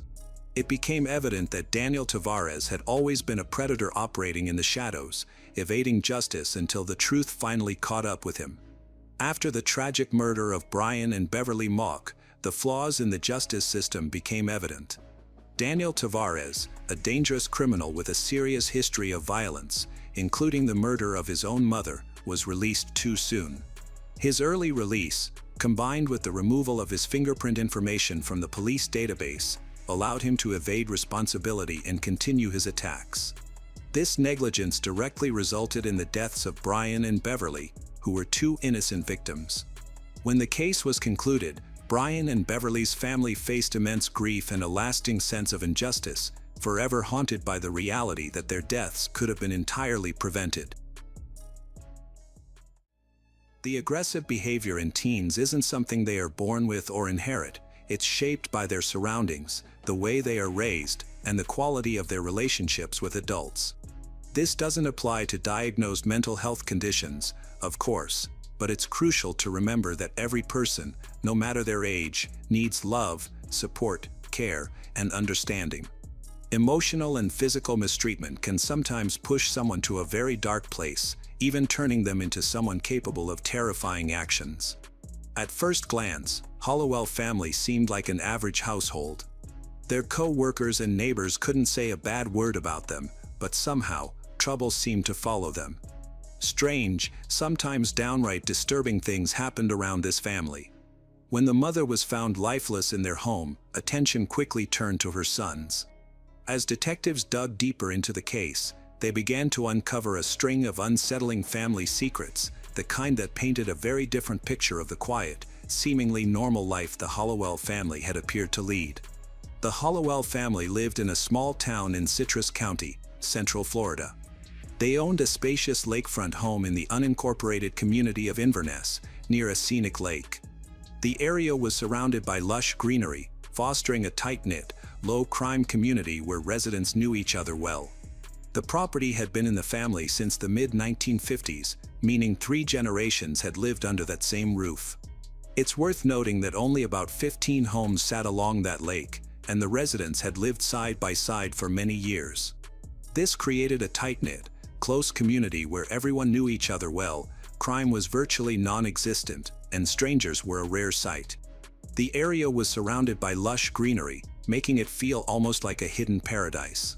In 1965, after many years of unsuccessful attempts to become parents, the Hollowell couple made the decision to adopt a baby girl whose biological parents had given up their rights. She was just 3 months old when they brought her home and gave her the name Denise. From that moment on, she became the center of their universe. She was raised in an environment full of love and care, received a strong education. She had the freedom to pursue her biggest passion, extreme sports. At the age of 20, still a college student, Denise got married for the first time to a fellow student named Richard. The two shared a love for skydiving. In fact, on their wedding day, they did a group jump. During freefall, Denise and Richard exchanged rings midair, but the excitement of their adventurous lifestyle couldn't hold their relationship together. Like many young couples, they simply weren't ready for the realities of married life. They divorced 2 years after their wedding and eventually lost all contact with each other. In 1998, at age 33, Denise got married for the second time. This time her partner was Benjamin, who was nearly a decade older. They hoped to start a family, but Denise was diagnosed with health complications that made pregnancy impossible. Rather than give up on becoming parents, they took a less traditional route. In 2006, the then 41-year-old Denise and 51-year-old Benjamin adopted a boy named Carlos. He had just turned 4, was originally from Guatemala. A year later, they adopted another boy, Angel, from Honduras. This was another complicated, expensive process that demanded a lot from them, both emotionally and financially. Despite now having 2 sons, Denise and Benjamin's marriage continued to strain. In 2012, they made the decision to divorce. After the divorce, the boys remained with Denise, while Benjamin moved to another state. He never stayed in touch and showed no further interest in the boys' lives. By the time Denise's adoptive parents passed away, she inherited a lakefront home in Inverness, Citrus County, and moved there with her sons. She worked as a special education teacher in Marion County, a modest job that didn't bring in much money, but it seemed to be enough to get by. People who knew her described her as educated, intelligent, and non-confrontational. She was respected at work, and neighbors had nothing negative to say about her. Raising 2 adopted sons on her own is incredibly difficult for Denise. Without a father figure in the picture, Carlos and Angel began to spiral. Denise struggled to keep them in line. Angel, in particular, caused the most concern. Even in elementary school, he refused to follow rules or listen to authority. He often had outbursts and episodes of intense aggression. This wasn't typical mischief or rebellion. Angel would lash out at other students. His behavior was sometimes so extreme that it posed a real danger to both himself and others. Carlos had his own issues, though his behavior was less overt. He was more withdrawn and didn't pick fights openly, but if he sensed a confrontation coming, he wouldn't hesitate to throw the first punch. Carlos struggled to make connections with peers and had very few friends, but he found some solace in athletic activities. The brothers never got along. Despite growing up in the same home for years, they didn't bond. In fact, they were openly hostile toward each other. Their fights were brutal and frequent. It was clear they harbored deep resentment. Still, Denise didn't seem to view this as a serious problem. She never sought outside help or involved any professionals. By the time Angel was around 9 or 10 years old, things had taken a turn for the worse. He began skipping school regularly, and teachers reported repeated incidents of aggression. He also started stealing. Around the same time, he ran away from home for the first time, disappearing for several days before returning. After that, it became a pattern. He would vanish for days at a time and stopped attending school altogether. In September 2015, officials from Child Welfare Services paid a visit to the Hollowell residence following ongoing complaints from teachers about Angel's behavior and his repeated disappearances. Their goal was to check on the home environment and speak with the family directly, but what they found was unsettling. Denise was home with the boys and clearly wasn't expecting any visitors. Still, she allowed the officer and the child protection worker inside, as she had no legal reason to deny them. One of the first things that stood out was the condition of the windows.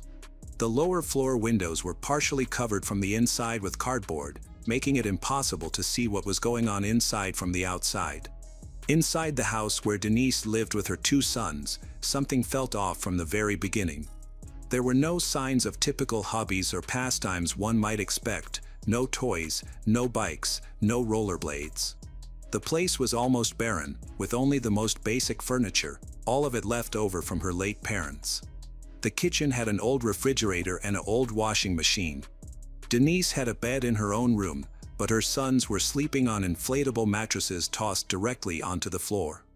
The most shocking discovery, however, came when officials inspected Angel's room. It didn't resemble a typical bedroom at all. It looked more like solitary confinement. The heavy wooden door had not only a basic turn lock on the inside but also a large metal bolt installed on the outside. There was a small hatch built into the door, which could be locked as well, apparently used to pass food and water inside without opening the door completely. The room was dimly lit. The windows had been fully covered with cardboard, blocking out all natural light. In one corner, Angel sat quietly on a worn-out mattress, and in the opposite corner stood a foul-smelling plastic bucket about 1/3 full of human waste. Angel, however, wasn't scared. He seemed angry. Denise and her 2 sons were immediately taken to the local police station. A child psychologist spoke with the boys while Denise was questioned about the disturbing situation at home. She explained that locking Angel in the room was something she did for safety reasons, to prevent the brothers from fighting and to keep the younger one from running away again.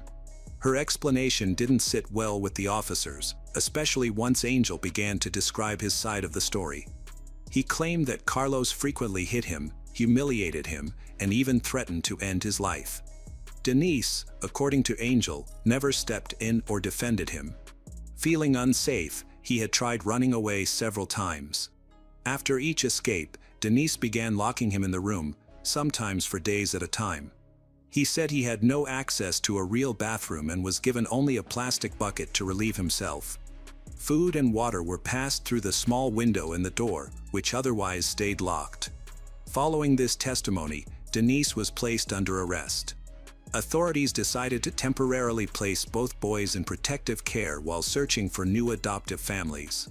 A judge was expected to determine what would happen next.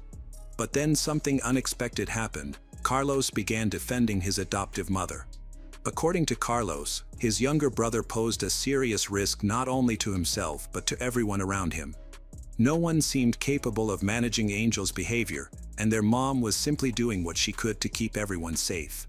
Carlos shared that at one point, Angel had brought a knife to school and came dangerously close to harming a classmate.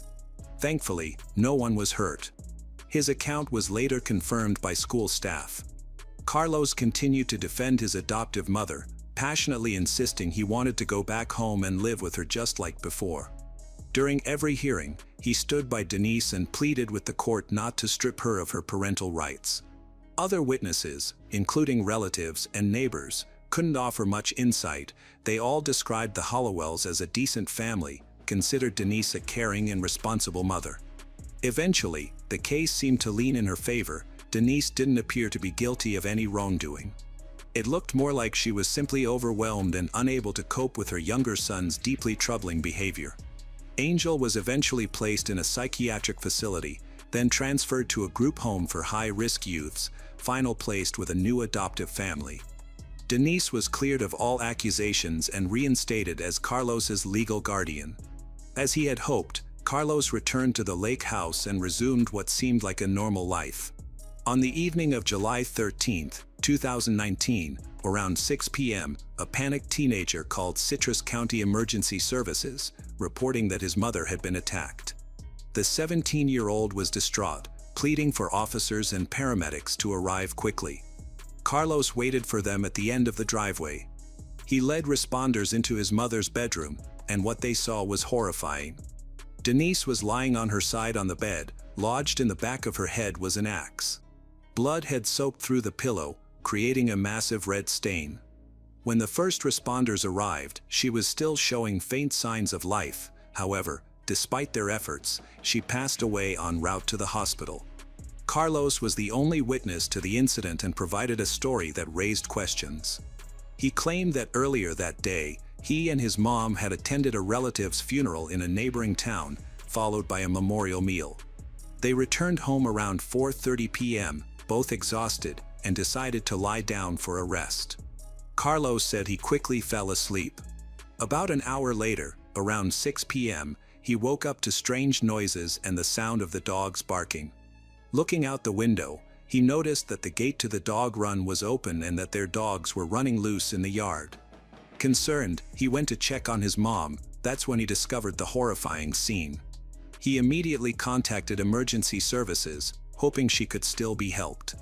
When investigators asked Carlos who might have had a reason to hurt his mother, he didn't hesitate to name Angel. According to him, only his younger brother harbored enough resentment toward Denise to actually want to harm her. Carlos also admitted that he believed Angel was capable of hurting him too, but for some unknown reason, Angel didn't do that. He added that he no longer felt safe and feared what might happen next. After speaking with Carlos, authorities moved quickly to locate and question Angel, who was now considered the primary suspect. However, this proved to be more difficult than expected. No one seemed to know where Angel was. Since being removed from the Hollowell household by Child Welfare Services, Angel had cycled through several foster homes but never managed to settle anywhere. He struggled with social interaction, couldn't get along with others, displayed ongoing aggression, and frequently ran away. About a year before the incident, Angel had run away from yet another foster home, and this time he completely vanished. His whereabouts remained unknown, and now investigators feared he might have returned to carry out an act of revenge against Denise, with whom he had always had a difficult and volatile relationship. There were several troubling details at the scene that seemed to support that theory. There were no signs of forced entry. The weapon used in the attack, an axe, was taken from the backyard. Nothing was stolen from the house. In fact, cash and a debit card were still sitting untouched on the nightstand next to Denise. This indicated that the motive wasn't robbery. Whoever did this had a personal reason, and it looked like Denise had been deliberately targeted. Authorities canvassed the neighborhood in Inverness, Citrus County, hoping for leads, but most neighbors had little to offer. No one could say anything negative about the Hollowell family. In fact, people described Denise as calm, well-spoken, and thoughtful. Although she and the boys hadn't lived there long, her late parents had been familiar faces in the community.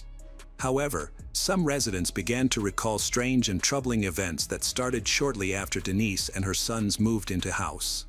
Local pets had begun disappearing, first a few cats, then dogs. Shortly after the initial reports of missing pets, the situation in the area worsened. Residents started to report the disappearance of young livestock, such as baby goats and other small animals. When these animals were eventually found, the conditions were shocking. Many showed signs of what appeared to be intentional harm, deep cuts, torn wounds, and, in some cases, severe injuries that disfigured them. Their eyes were damaged, indicating deliberate cruelty. Several locals informed law enforcement about these incidents, but the cases did not seem to be a priority. The officers appeared to be focused on more urgent matters than investigating animal cruelty and missing pets. Interestingly, none of the residents connected these horrific acts to the Hollowell family. Denise and her sons had even assisted in searching for some of the missing pets. They regularly spoke with their neighbors, though she wasn't particularly close to anyone and rarely had visitors at her home. Many people were unaware of what was happening behind the doors. Most didn't know that Angel had been moved to another adoptive family. They assumed he had gone to live with relatives in town, just like Carlos had during an earlier period. Investigators became interested in Carlos's past, particularly the time he spent living with relatives. They decided to inquire further to understand the reasons behind this situation. It turned out that Carlos had faced significant behavioral issues. At the age of 14, he began drinking alcohol and trying different addictives. His behavior became unpredictable and aggressive, causing him to lash out at his mother and younger brother. In response, Denise sought professional help, leading to Carlos being diagnosed with bipolar disorder and signs of obsessive-compulsive tendencies.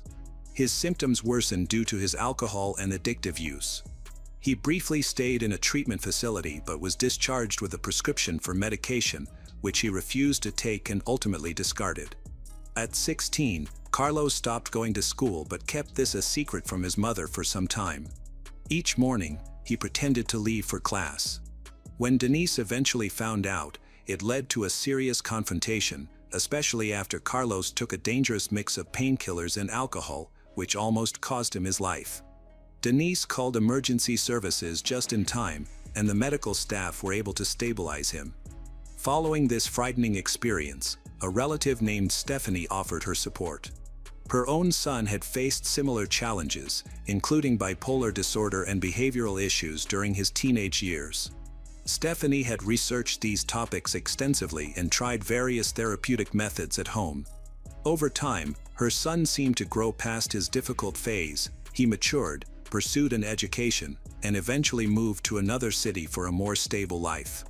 Stephanie firmly believed that her approach, which she considered her own form of therapy, was the key to her son's recovery. Although she had no formal training, relied on online resources and books, she felt confident in her methods. She proposed that Carlos temporarily move into her home for what she called treatment. Carlos lived at Stephanie's house for about 6 months, during which Denise visited him regularly. Stephanie held what she called therapy sessions and suggested recording them for later review. These recordings were kept at her home and became crucial evidence after a tragedy involving Denise. The tapes revealed a troubling dynamic between Denise and Carlos. Instead of support, Denise frequently blamed Carlos for her life's difficulties. She expressed regret about adopting him, called him names, and made him feel unwanted, saying he would never be loved. During this time, Denise was also struggling financially. She lost her teaching job and was getting by with unstable side jobs. She pressured Carlos to find work to help pay for household expenses. At one point, she stopped buying him clothes, claiming she couldn't afford it, and eventually refused to feed him, telling him he had to buy his own food. The situation worsened as Denise became verbally abusive, cruelly referencing Carlos's adoption. She would say things like they had rescued him from the streets and that without her, he would be suffering from hunger or illness in a bad neighborhood. She made offensive, reminded him of the expenses involved in his adoption, and even demanded that he repay those costs. About a month before the tragedy, Carlos expressed a wish to return to live with his adoptive mother. Following Stephanie's advice, he even created a list of reasons for wanting to move back, with one of his main goals being to mend his relationship with Denise. Denise supported his ambition to attend college, believing education was essential for his future, and she promised to help with tuition costs if possible. Stephanie also suggested that Denise set up surveillance cameras in several rooms of the house, particularly in areas where she and Carlos spent time together, so she could keep an eye on his behavior remotely. Although the idea felt odd to Denise, she agreed, partly out of caution. It was evident she didn't completely trust Carlos and worried he might act out in anger. Strangely, those cameras and Denise's phone vanished from the house. The surveillance system had been turned off the day before the incident. Carlos insisted he wasn't involved and claimed that Denise managed everything regarding the cameras. As for the phone, he stated he hadn't seen it and had no idea where it could be. A week before the tragedy, Denise and Carlos had a serious argument that became physical. A neighbor saw what happened and stepped in, telling them he would call the police if it occurred again. After Denise's death, Carlos became a person of interest, but there wasn't enough solid evidence to charge him at that time. The authorities questioned him but let him go. Meanwhile, the main suspect was still his missing brother, Angel. The day after the incident, a local teenager, who was a neighbor and friend of Carlos, came to express his condolences. They were about the same age and had a casual friendship, but Carlos didn't seem upset. Instead, he told his friend that he just needed to make it through the next 3 weeks until he turned 18. After that, he planned to sell the so-called House of Horrors and leave the area for good. His friend was surprised by both Carlos's words and the eerily calm way he spoke. The friend shared this conversation with his parents, who then contacted the police, leading to Carlos being questioned again. However, he did not provide any new information. In response, investigators decided to bring in a dive team to search the lake behind the Hollowell property, suspecting that the missing cameras and Denise's phone might have been discarded there. The lake was not very large, and the team quickly found the items. Unfortunately, the cameras were of no use. They had been turned off before the incident and recorded no footage. However, the phone provided crucial information. Data showed that it had been powered down, likely after entering the water, just 10 minutes before Carlos called emergency services. This helped investigators accurately determine the approximate time of the attack. Carlos claimed he had been asleep at the time of the incident and only woke up when he heard dogs barking outside.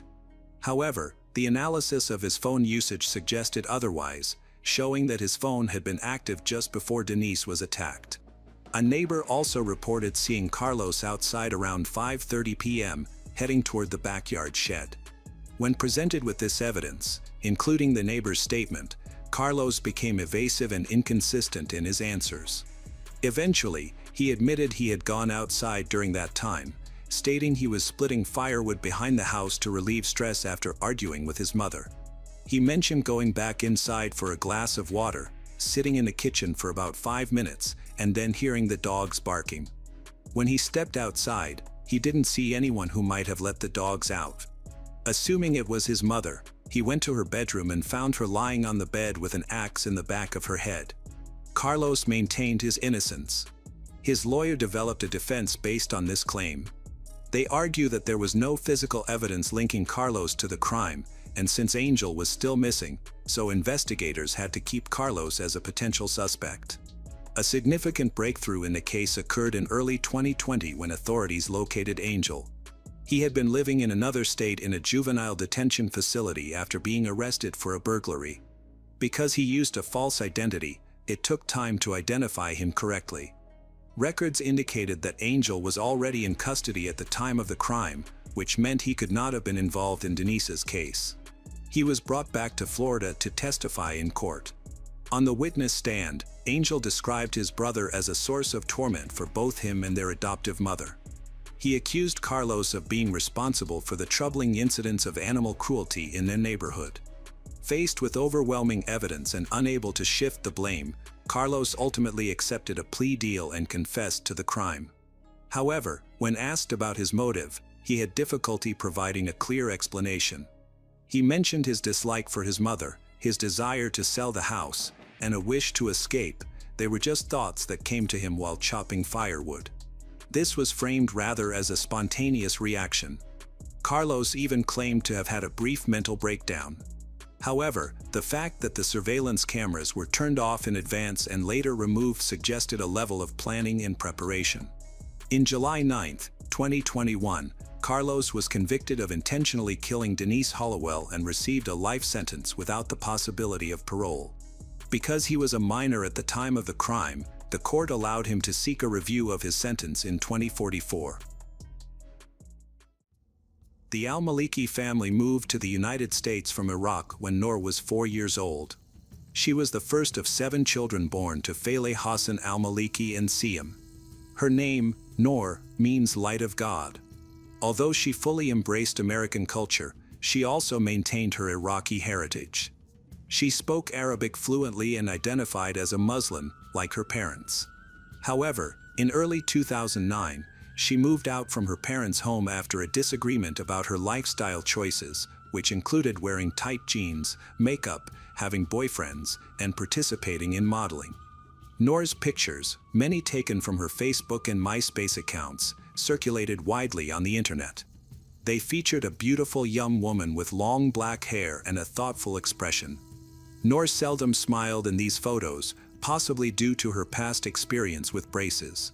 However, her friends describe her as cheerful and humorous. At school, she was known for being fun-loving and easily made friends. She played tennis. Her style consisted of dark jeans, sandals, and flowing tops from Forever 21. In short, Noor was an American girl just like any other. At home, Noor lived in a much harsher environment. She was often responsible for taking care of her younger siblings. Her father, Fele, was strict and controlling. He disapproved of her socializing with boys, wearing jeans, or sharing photos of herself online. Noor's main duty was to obey his orders, or face punishment. He believed that the only change in her life would come when she married a man he chose for her back in Iraq. However, Noor envisioned a different future for herself. Having spent 16 years in the United States, she dreamed of becoming a teacher, marrying someone she truly loved, and most importantly, having the freedom to make her own decisions. Noor's friends have different accounts of what happened, but it's evident that her marriage was a focus for her parents. They deceived her into traveling to Iraq by saying they needed to visit a sick relative, but once they arrived, Noor discovered that she was there to be married. It's unclear if a wedding actually occurred. Some friends say she only attended an engagement ceremony, while others believe she was married against her will. Her parents, in police reports, insisted that a marriage did happen. Regardless, Noor returned to Arizona a few months later, without a husband, and moved back in with her family. Friends say she missed her younger siblings, and her parents needed assistance in taking care of them. The Al-Maliki family lived in a subdivision in Phoenix called Paradise Views, which looked comfortable and suggested they were achieving some of the tangible aspects of the American dream. Noor's mother had been hired by a California company to help prepare American soldiers for cultural differences they might encounter in the Middle East. This was an odd situation, given her struggle to fulfill a similar role in her own daughter's life. After Noor returned from Iraq, the atmosphere in the Al-Maliki home became tense. Noor took care of her siblings and worked on her school assignments for her high school diploma. However, by May 2008, tensions peaked. Noor's father discovered a photo of her with male friends on MySpace and disapproved. The conflict escalated to the point where Noor considered moving out. One day, after Noor using the family car to visit a cousin, her father reported it stolen. When Noor found out, she abandoned the car on the side of the road and walked away. According to police records, her father wanted to press charges against her to teach her a lesson, claiming that she was bringing shame to the family and that her plans to move out looked bad. Eventually, Noor did move in with a friend, but after several confrontations with her father and discovering that her mother gave her friend's family a hard time, so she decided to return home. Noor's 20th birthday in February 2009 became a breaking point. After another family fight, this one in the middle of the night, she phoned a friend to come and get her.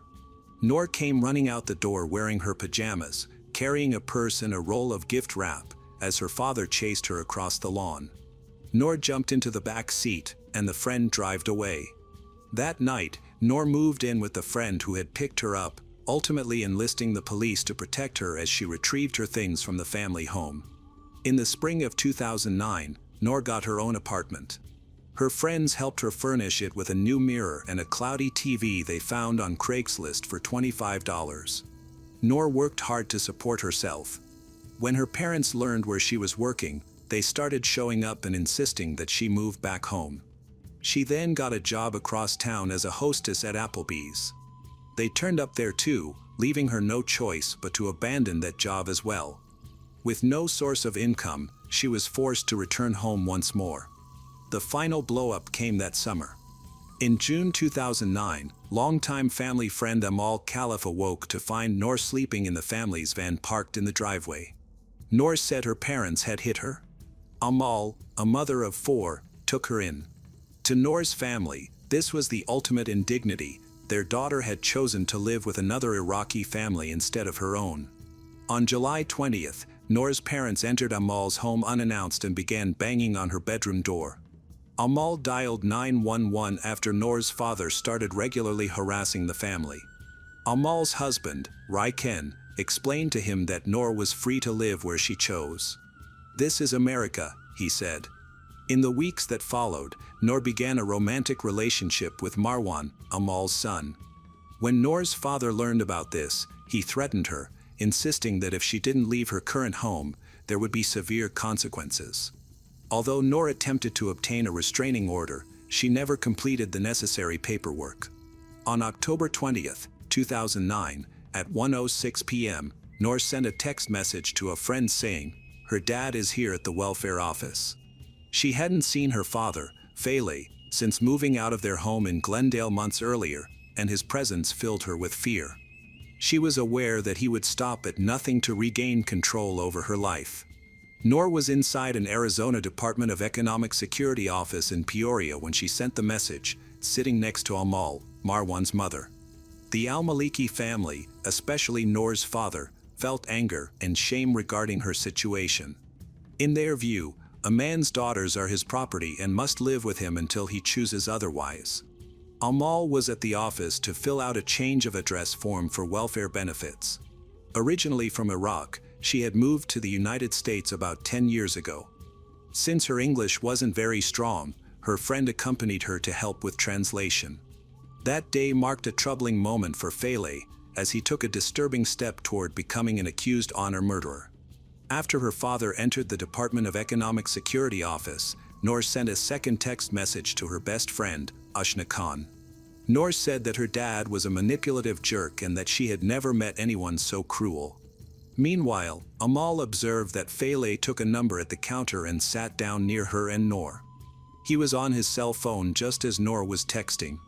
He spoke for 5 minutes with his son, who was 18 months younger than Noor. Fele also chatted with a male relative in Detroit and his wife several times. Minutes after arriving, Fele left the office without saying anything. At 1:32, Noor sent a final text to Ashna that suggested she was feeling more at ease. Noor asked her friend if she would have time to meet. Eventually, Amal's number was called, and she and Noor approached the counter to handle their tasks. Amal remained suspicious of Fele, aware of his anger over her letting Noor move in with her. Before leaving the Arizona Department of Economic Security office, Amal wanted to check the parking lot for Fele and his 2000 silver gray Jeep Cherokee. Noor appeared less concerned. She mentioned that her dad might spit on her if he had the opportunity, but she seemed don't want to change her mind. The area looked clear, so they made their way to Amal's van. However, Amal soon realized that she had locked her keys inside the vehicle. She and Noor returned to the Arizona Department of Economic Security office to regroup. Amal then called her son and asked him to bring a spare key from home, which was about 20 minutes away. It was a sunny day with a temperature of 85 degrees Fahrenheit when Amal decided to wait outside the office. However, Noor was feeling thirsty and suggested they go to a nearby Mexican restaurant for a cold drink. As they walked west along the sidewalk beside the office and crossed the parking lot, Amal suddenly noticed a vehicle heading towards them. In a split second, she raised her hands instinctively to try to stop it.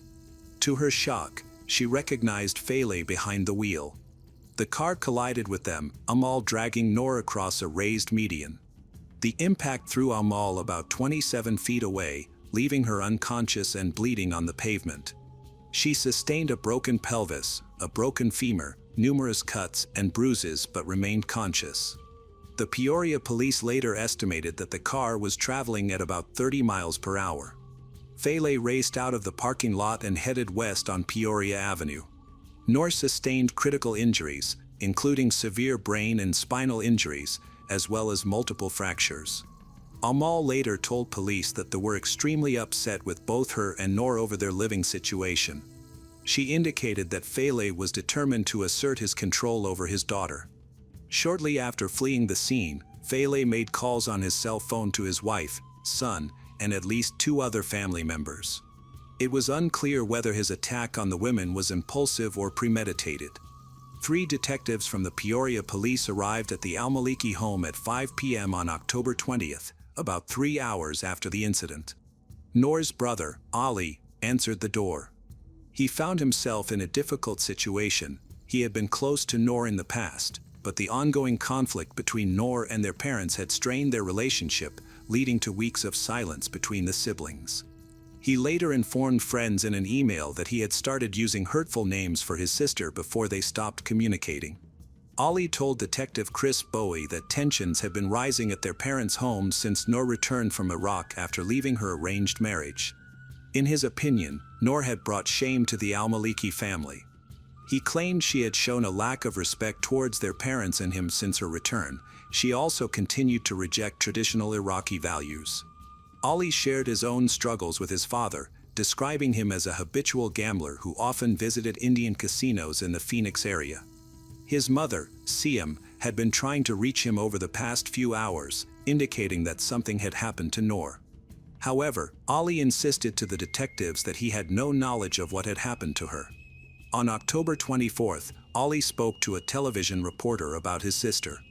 He mentioned that she had been making an effort to be disrespectful to their parents. He pointed out the differences between Iraqi and American cultures, saying, "Different cultures, different values. What makes sense to one culture doesn't necessarily make sense to another." Still, he expressed his profound sadness, saying, "Seeing Noor at the hospital just broke his heart. Nobody should have to go through that." Fele crossed the Mexican border into Nogales, Sonora, around the same time that Ali was being questioned in Glendale. He soon parked his Jeep in a mall parking lot and checked into a hotel. At 5:30 p.m., he called his cousin in Phoenix. The next day, October 21st, Peoria police issued a warrant for Fele's arrest, alleging at that point 2 counts of aggravated assault. That day, a detective contacted Noor's mother via phone. She mentioned that she was driving back from her job in California. She claimed that all she knew was that there was a family problem of an unspecified nature. The detective, Bill Lang, then informed Siam that her husband had intentionally slammed into Noor and Amal with his Jeep and fled. Siam told Lang that the woman was a liar and that her family was dirty, referring to Amal. Siam repeatedly insisted that she hadn't communicated with her husband about the incident. Bill informed Siam that Noor's condition was grave. Siam replied that she wanted to see her daughter as soon as possible, but the detective expressed concern that Siam and others might pose further danger to Noor. On October 22nd, 2 days after the assaults, a Glendale pharmacist informed police that someone had phoned in a prescription for Fele. He remained a fugitive. That day, Peoria detectives learned that on October 22nd, a young man, possibly of Middle Eastern descent, and a woman wearing a veil had picked up prescription medicine for diabetes in Fele's name. Detectives returned to the Ali home on October 26th for a follow-up interview with Ali and his mother, Siam. By then, the detectives had examined phone records, which showed that Fele had been in touch with his immediate family and others around the time of the assaults.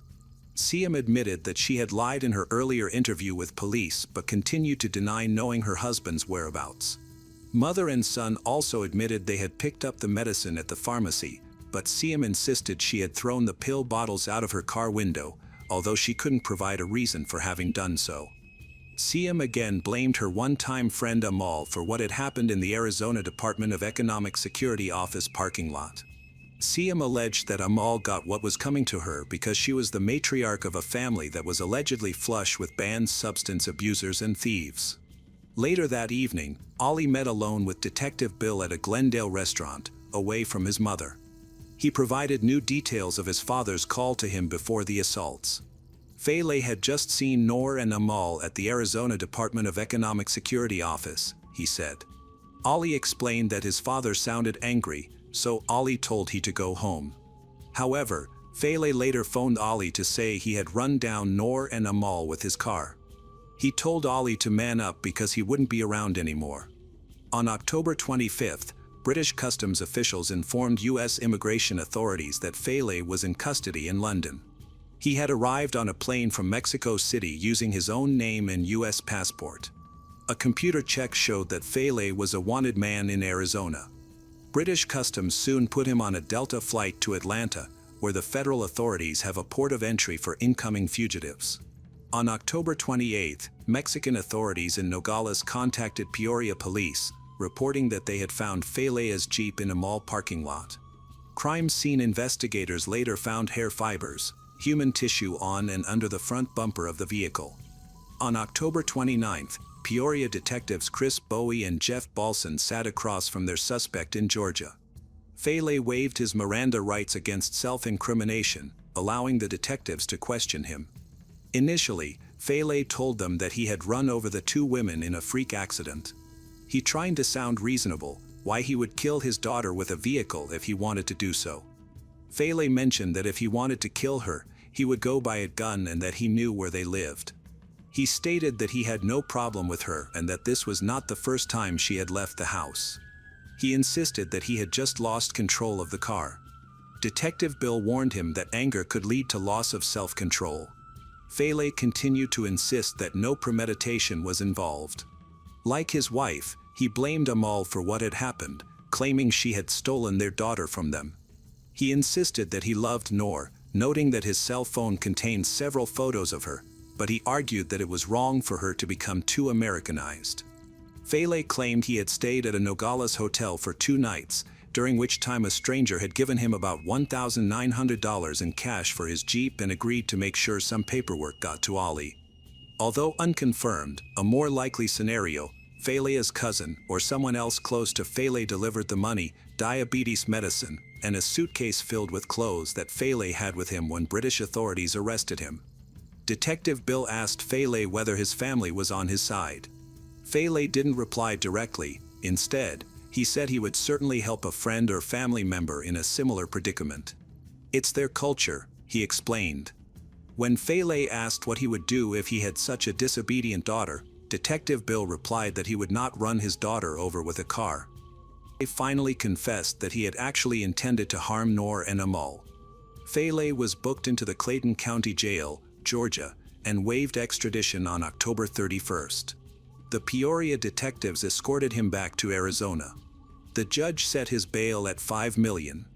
Doctors at hospital pronounced Noor clinically brain dead at 7 a.m. on November 2nd. Several members, including her mother and brother, were by Noor's bedside when her heart stopped beating at 11:54 a.m. A urinary tract infection that spread to Noor's heart was the cause of death. Days later, a Maricopa County grand jury indicted Fele on charges of first-degree murder, attempted first-degree murder, aggravated assault, and leaving the scene of an accident. Noor's violent death struck a nerve worldwide, especially after a county prosecutor officially labeled it an honor killing. Noor's life was never the same after she rebelled against her parents and their culture, leaving her arranged marriage. Time and again, she tried to live with her family over the final year of her life, but it didn't work. Fele and Siam considered her tainted, someone who had humiliated them by leaving the Iraqi husband her father had chosen for her. Fele was furious when, after Noor returned from Iraq, he found a photo of her with several male friends. In his mind, Noor shouldn't have been chummy with men other than her husband, to whom she remained legally married. However, Noor stood up for herself. The photographs on her page were not racy, just images of a young woman with a beautiful face. Noor then found work as a server at an Applebee's restaurant, where she made new friends. One of her co-workers recalls that Noor quit after her father learned that she was employed at an establishment that served liquor. Some of Fele and Siam's concerns about their daughter's living arrangements may have been justified. Amal reported to Peoria police that she took in Noor because she had nowhere to go after leaving her parents' home. Amal's primary concern was providing shelter for Noor, not supporting a romantic relationship between Noor and her son. She emphasized that just days before the assaults, she encouraged Noor to reach out to her parents to start a conversation. Following his arrest and incarceration at the Maricopa County Jail, Fele regularly spoke on the phone with family members, unaware that authorities were secretly recording the calls. During one conversation, he asked his cousin, "How is she now?" They spoke in Arabic, which was later translated into English. When his cousin asked, "Who's she?" Fele replied, "Noor." His cousin then confirmed, "She's gone." His cousin advised he to take care of himself and to talk to their lawyers about making it clear that it was not supposed to be a murder. He also suggested that ask the Iraqi consulate to intervene with the American government, linking the situation to concepts of honor and dishonor. He stated, "An Iraqi is worth nothing without honor." Faleh continued to talk with his wife about the issue of honor killings during their phone conversations. The trial began in January 2011 and was notable as the first honor killing case to be tried in Arizona. Amal Khalaf testified for the prosecution. On February 22, 2011, a Phoenix jury convicted Faleh al-Maliki, an immigrant from Iraq, of second-degree murder for running over and killing his daughter. Prosecutors labeled the case as an honor killing, arguing that Faleh acted because he perceived his daughter as becoming too westernized. Faleh was also found guilty of aggravated assault for injuring Amal Khalaf during the incident in a parking lot in suburban Phoenix in October 2009. He faced 2 additional charges for leaving the scene of the accident. Defense attorneys argued that his daughter's death and the injuries to Amal were accidental, claiming he only intended to spit on Amal, whom he believed was influencing his daughter to distance herself from their family. However, during police questioning, a detective testified that Faleh admitted to intentionally running over his daughter, though in the recorded interview he referred to the incident as an accident. Amal also testified during the 4-week trial, stating that he ignored Noor's cries to stop before he hit her. He showed little emotion when the jury read the verdict. In April 2011, Faleh was sentenced, at age 50, on multiple counts. For murdering his daughter he was sentenced to 16 years, for injuring her boyfriend's mother he received 15 years, and for leaving the scene of a crime without permission he received 3.5 years. Because they are to be served consecutively, Faleh received a total of 34.5 years in prison as his penalty. Ali and his family chose to remain silent during the sentencing.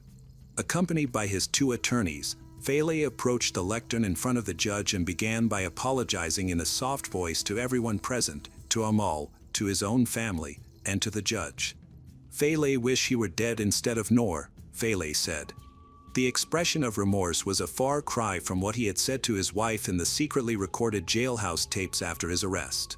The tapes revealed that his sole concern was how to fabricate a story that would divert attention from him. Judge Steinle took more than half an hour to impose the sentence. He stated that it had troubled him from day one that the press had given the case a moniker. It was referred to as an honor killing, and this bothered him.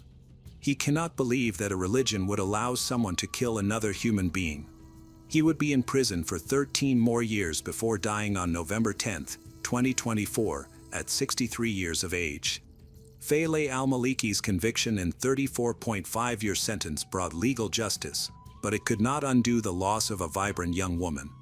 Noor's story remains a poignant reminder of the cost of intolerance and the enduring fight for individual autonomy. The Lundy family lived a quiet life in Palmerston North, New Zealand, a cozy town with a pleasant atmosphere. The spouses' names were Mark Edward Lundy and Christine Marie Lundy. At this time, they had been married for 17 years. They almost never quarreled and had 1 child, a daughter named Amber. She was cheerful, sociable, and becoming a model student in her elementary school. Amber was also a member of the Scouts. The Lundy family owned a business, which Mark ran as the public face of the company, while Christine took on a significant portion of the administrative work. However, they chose a narrowly specialized activity that was not very popular. As a result, the business did not develop as they had hoped. Despite their stubborn efforts to invest and grow the business, they incurred losses, which ultimately left them with about $100,000 in debt. As their business prospects seemed bleak, Mark decided to seek alternative sources of income.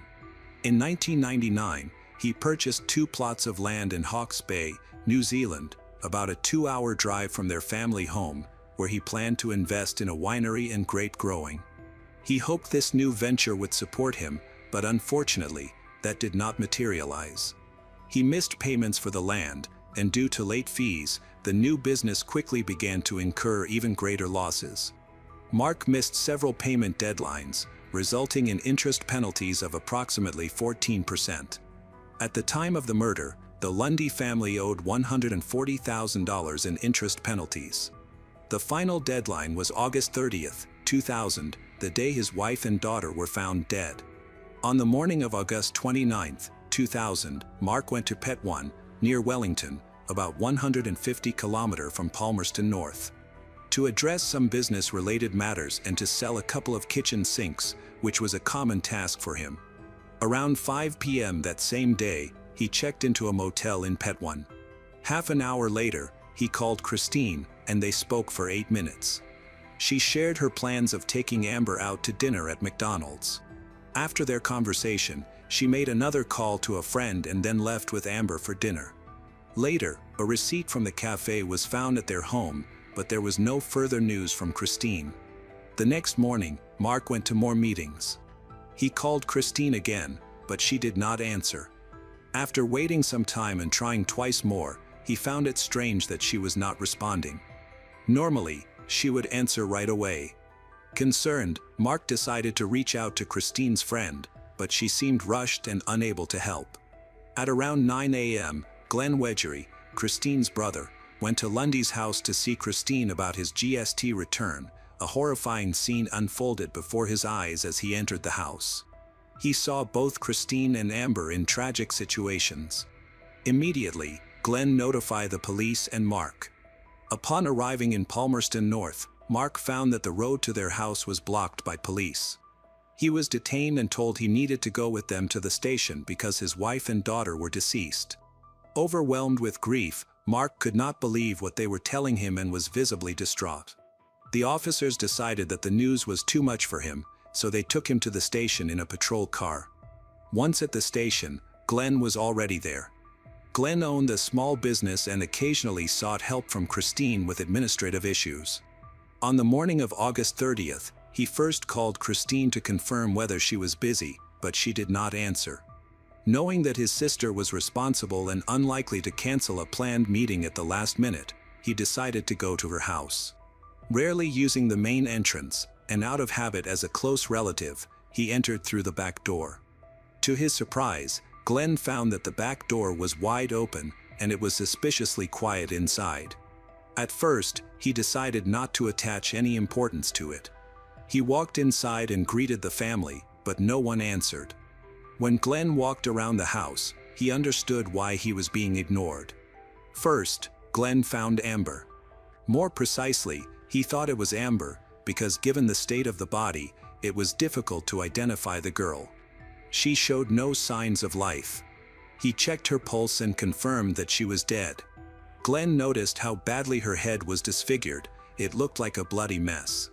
Then, he found his sister lying naked in bed. Her head and face were also badly disfigured. Glenn immediately called the police. While waiting for law enforcement, he remained in the house, sitting at the kitchen table, not understanding what could have happened to his loved ones.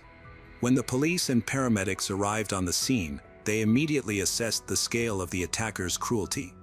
The scene showed that both Christine and Amber had been attacked with such fury that parts of their brain and skull fragments were found on the floor and walls. A large piece of brain matter was even found on the ceiling in Christine's bedroom. Judging by the position of the bodies, it seemed Christine had tried to escape, but the attacker caught up with her in the hallway and beat her to death with blows to the head from a heavy object. The house was carefully examined, and it turned out that only Christine's jewelry box was missing. The police had no clues. Forensic experts were only able to find a broken latch on one of the windows, suggesting the thief probably entered through it. Additionally, there was a small blood stain here, which seemed too far from the scene of the attack and was likely left by the criminal. Despite the fact that some valuables were missing, this crime did not appear to be related to robbery and seemed more personal in nature, given the severity of the attack. Mark was obviously traumatized by the news of his family's death. Even when he was brought to the police station, he still could not formulate his thoughts coherently. However, after a while, he calmed down and was able to communicate with law enforcement officers. He described in detail the last day of his trip on the eve of the massacre. He had a reliable alibi since he was in another city engaged in selling kitchen sinks, which was confirmed by numerous witnesses. Mark described his nearly two-decade marriage as a sincere and loving relationship, but admitted that he had not had intimacy with his wife for quite some time, which seemed like a serious contradiction. Mark was reluctant to go into intimate details about his marriage, as if he were hiding something. Nevertheless, during questioning, he admitted that to compensate for the lack of an intimate life, he periodically used escort services. While Mark was at the motel, he read a book, drank half a bottle of rum, called a business partner at 8:28 p.m., and then at 11:30 p.m. contacted an escort agency and used the services of a call girl. He left the motel early in the morning and went on business, and by 8 a.m., he was already selling sinks. Mark's first client also told the police that he had tried to contact his wife several times that morning, but she had ignored his calls. After Mark's interrogation, the police were almost certain that he was innocent. At least, he did not raise any suspicions. The only questionable point in his story was his regular infidelity, which he had tried to hide during the early stages of the interrogation. As a result, his behavior was attributed to guilt over his infidelity. Mark was released, but they did not remove him from the list of suspects, as further checks of many facts were necessary since husbands are often responsible for such crimes. Law enforcement agencies briefly mentioned that Christine and Amber had died from multiple blows to the head from a heavy object, something like a weapon or small axe. However, nothing like this could be found at the scene of the massacre. A later forensic examination allowed investigators to find remnants of Fleck brand paint in the victim's hair, and its color was identical to that which Mark used to mark his own tools in case he lent them to someone. After comparing these facts, the police began searching for something like an axe that could be on the list of Mark's tools. Mark confirmed that there should be an axe in the garage, but it was not found during the search. The tool had disappeared. The most suitable place to dispose of the weapon was a river flowing near the crime scene. Several groups of divers combed the bottom but found nothing. Despite this, the detectives were sure that Mark was not involved in the murder and that the criminal had simply used his axe. However, this belief was not universally shared. At the funeral of his wife and daughter, Mark was heartbroken. He cried during the entire service, could not even get up when everyone else did. He had to be escorted to the car because he could not walk normally. Many thought that Mark was simply overacting, trying to hide his guilt and confuse everyone. While Mark's family supported him in every way and confirmed that it was very difficult for him. However, the rumors proved impossible to stop. Everywhere Mark went, people looked for some kind of catch and tried to find a way to incriminate him. It got so bad that the police even had to hold another press conference at which law enforcement officers confirmed that Mark was essentially another victim in this situation, just like the deceased, so he was not considered a suspect in the murder. At the same time, forensic experts continued to collect information, and inconsistencies began to emerge. It turned out that a few hours before the murder and for several hours afterward, Mark's phone was disabled. This was contrary to the usual activity of a man who often received calls. Then a woman came to the police station, introducing herself as a neighbor of the Lundy family, Margaret Dance. The witness reported that on the night of that fateful day, she went to a choir rehearsal at about 7:15 p.m. As she was leaving, she saw a stout man running down the street, dressed in overalls, with light curly hair that looked like a wig. It seemed that it was a man trying to disguise himself as a woman. When the stranger ran past her, she recognized Mark. He ran by without saying a word or turning around. Margaret was sure that it was Mark, who should not have been in the area because of his absence, and all of this seemed suspicious. Following this statement, the police officers decided to check on Mark again. This time, they obtained a warrant to search his car, exposing the interior thoroughly. Mark admitted that he had driven it on the night of the 30th. Having analyzed the clothing found, forensic experts discovered two stains resembling blood, a large drop that belonged to Mark and a smaller one that belonged to Christine. However, the second stain was very small. Given the brutal nature of the massacre, the criminal should have stained much more, considering that the walls and even the ceiling were splattered with blood. Forensic experts suggested that the trace could have appeared on Mark's shirt before. Perhaps Christine accidentally cut herself while cooking and stained her husband's shirt. The other blood stain belonged to Mark and was much larger, In its center, forensic scientists found a small mucus substance the size of a grain of rice. They assumed that the owner of the shirt might have blown his nose into it but decided to conduct a more thorough analysis. For this, they invited an expert who used a new testing technique called immunohistochemistry. Based on the results, the specialist concluded that the mucus substance was indeed a piece of Christine's brain, which could not have ended up on Mark's shirt. Investigators suggested that these particles got onto the shirt via the jumpsuit, which had most of the bloodstains, that Mark simply disposed of the clothes by throwing them into a garbage container far from his home. It seemed probable that Mark was indeed near the crime scene at the time of the murder. After checking the chronology of events, detectives realized there was a 3-hour window for which Mark had no confirmed alibi. To accurately determine the time of death of the victims, additional tests were required. The forensic expert examined the contents of the stomach of the deceased, concluded that the time of death for Christine and Amber coincided with the 3-hour window that Mark needed to account for. To prove that he could have made such a long trip, the police obtained a receipt for Mark's gasoline purchase, then compared the amount of gasoline he used that day, questioned him in detail, and calculated the approximate mileage. However, it turned out that he consumed much more gasoline than was required for the trip to and from the city, about twice as much. All this did not fit into the overall picture and raised even more suspicions against Christine's husband. Now, detectives began to take Mark seriously as the main suspect in the double murder. According to investigators, after the massacre, he broke the window latch and stole a jewelry box. He also undressed his wife to confuse the investigation with contradictory details. Then, he disposed of the murder weapon, overalls, and the blonde wig he had been wearing that morning. After that, he went to a neighboring town to sell the stolen items while maintaining the illusion that the situation was normal.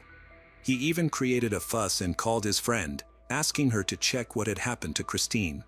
In turn, Mark continued to insist on his innocence. The investigators lacked direct evidence: a jumpsuit, a wig, a jewelry box, and an axe. All of these were missing, making it impossible to take fingerprints. The detectives decided to verify their conclusions by independently driving the route that the alleged criminal should have taken in 3 hours. With great difficulty and constant speeding, they managed to approximate the time gap theoretically.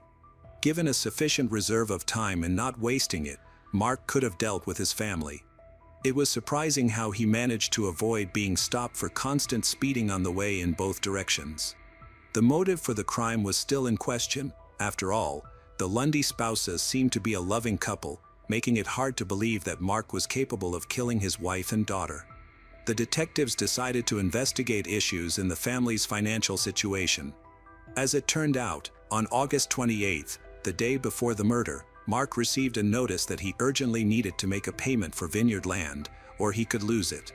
He had only 5 days to do so, and the penalty for failing to comply was significant: $140,000, a sum the family did not have. On the same day, Mark suggested to Christine that they increase the amount of her life insurance policies from $200,000 to $500,000. They followed through, although there was naturally no reasonable justification for such additional expenses. A day later, someone dealt with Christine and child. All this seemed even more premeditated given the timing. When his wife and daughter died, the new policy had not yet taken effect. In fact, even if his bloody plan succeeded, Mark would not have received the expected payout. After Christine's death, however, the insurance company paid $75,000 toward the mortgage, but Mark never saw it. In February 2001, Mark, whom law enforcement initially supported, was arrested for the murders of Christine and Amber. He was denied bail and awaited the start of the hearing behind bars. The trial was scheduled for 2002. The prosecution claimed that he killed his wife and daughter for the insurance money, with his primary target being his wife. Amber became an accidental victim. He did not intend to harm her, but when the girl witnessed the murder, he was forced to take action. The jury heard the entire list of arguments and evidence against Mark. Unfortunately, the prosecutor's office lacked the murder weapon, but they believed that the evidence of his guilt was already sufficient to convince the jury. Mark, contesting the prosecution's claims, had his defense attorney argue that a loving husband would never harm his family. The lawyer pointed out apparent gaps and inconsistencies in the prosecution's tactics. After considering both sides, the jury deliberated for 7 hours. Mark was found guilty of double murder and sentenced to life imprisonment with the possibility of parole after 17 years. However, the fight for his freedom was just beginning. Only the lawyers and Mark were dissatisfied with the verdict. They promptly began the appeals process, but 4 months later, the appeal was rejected and the minimum time for parole was increased to 20 years. Interestingly, at this point, Mark's support grew even more, contrasting with his initial situation after the tragic death of his family. The prosecution provided a highly questionable timeline that seemed far-fetched. In light of this, those who previously considered Mark a killer began to shift their stance.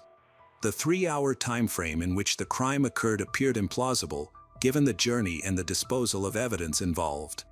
Even with a high speed of about 120 kilometers per hour, the police could only travel from city to city in approximately 1 hour and 33 minutes.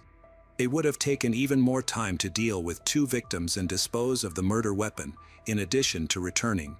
All of this seemed unrealistic. To dispute the allegations, even a drop of brain matter found on Mark's shirt was scrutinized, as the method of analysis used was deemed too inaccurate. 7 years after the trial, an article was published about the tragic massacre of the Lundy family, detailing arguments that were previously unknown to the public. It meticulously refuted all the prosecution's claims, even questioning the words of the neighbor, Margaret. Some inconsistencies, including the time frames she provided, did not match the prosecution's narrative. At the trial, she indicated that the murders were committed the evening before a scheduled visit, claiming to have seen a man at about 7:15 p.m. She stated that at that moment there were 7 people standing near the takeaway food shops who should also have seen Mark in disguise. However, none of them saw him running around the area in a wig.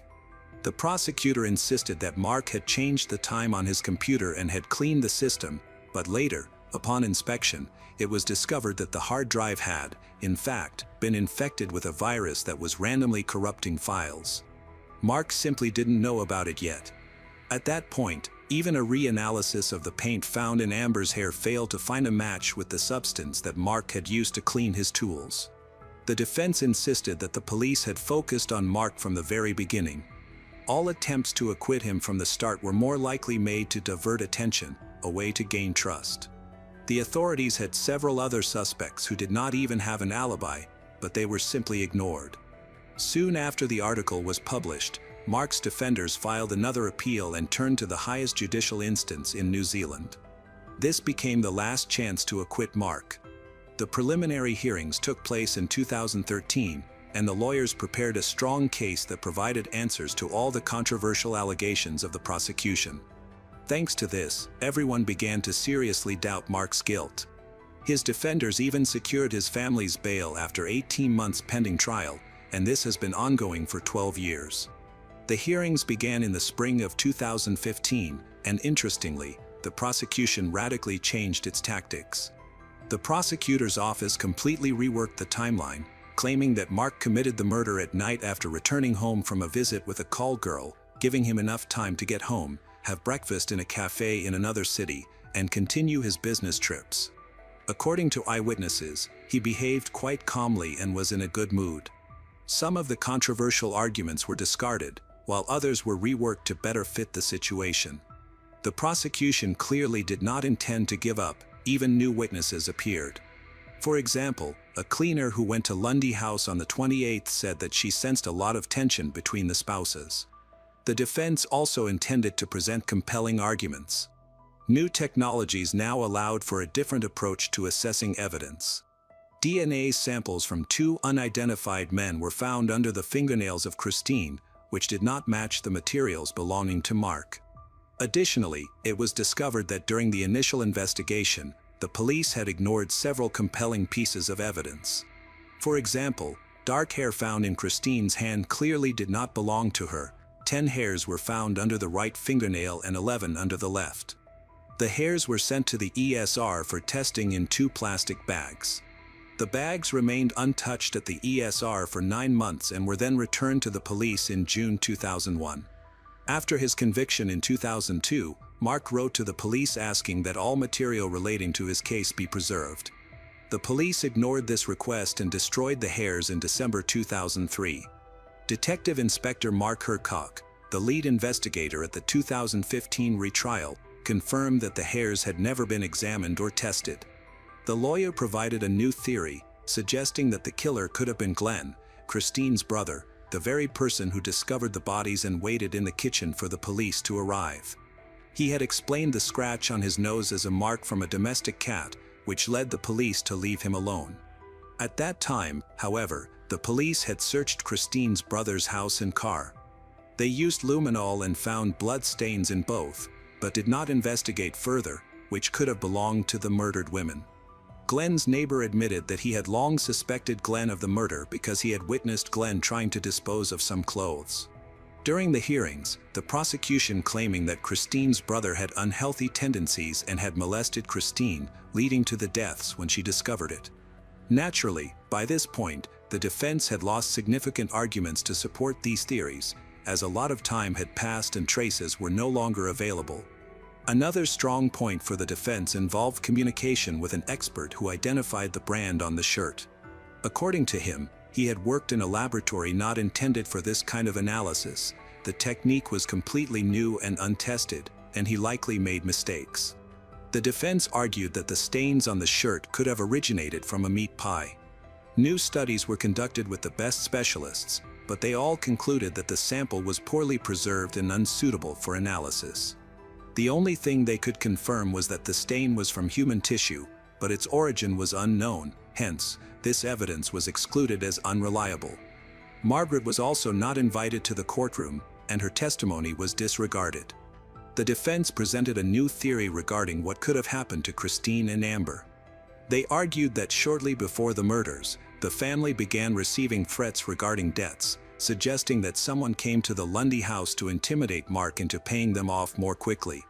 This argument sounded quite convincing, but the prosecution insisted that only Mark had a substantial motive to get rid of his loved ones due to mounting financial problems and fear of being exposed by his wife as a bankrupt.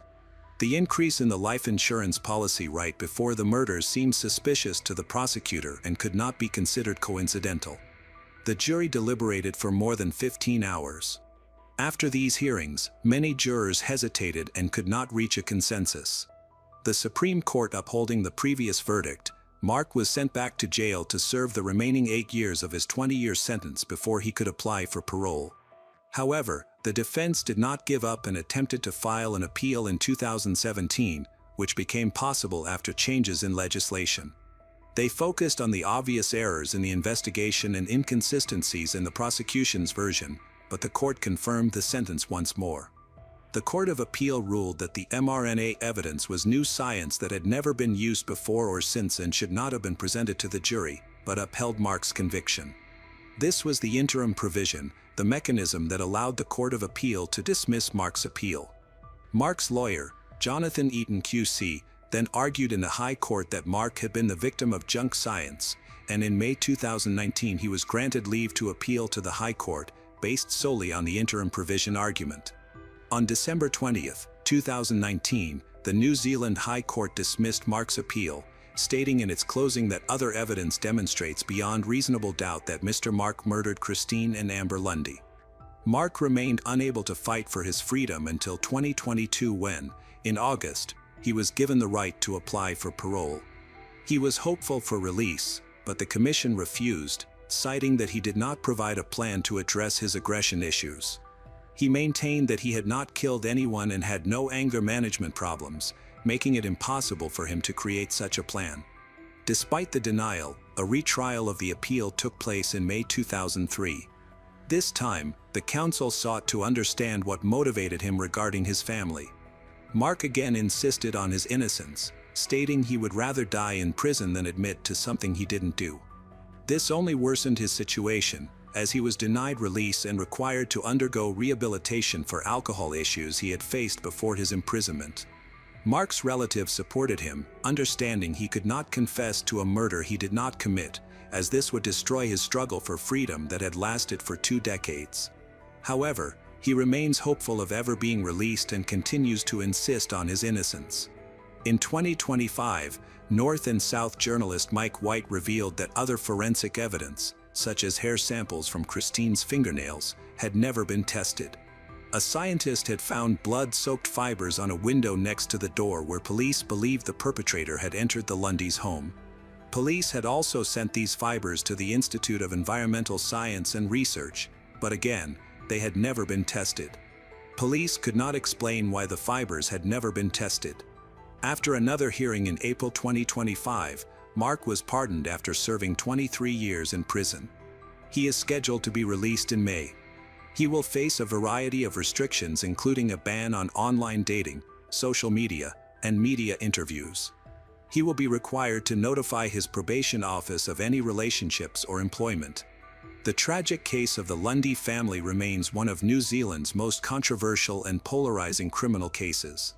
After over 2 decades of legal battles, Mark Lundy's pardon in April 2025, following 23 years of imprisonment, marked a significant turning point. The untested forensic evidence, such as the hair samples and blood-soaked fibers, raised serious questions about the integrity of the original investigation and the reliability of the evidence used to convict him.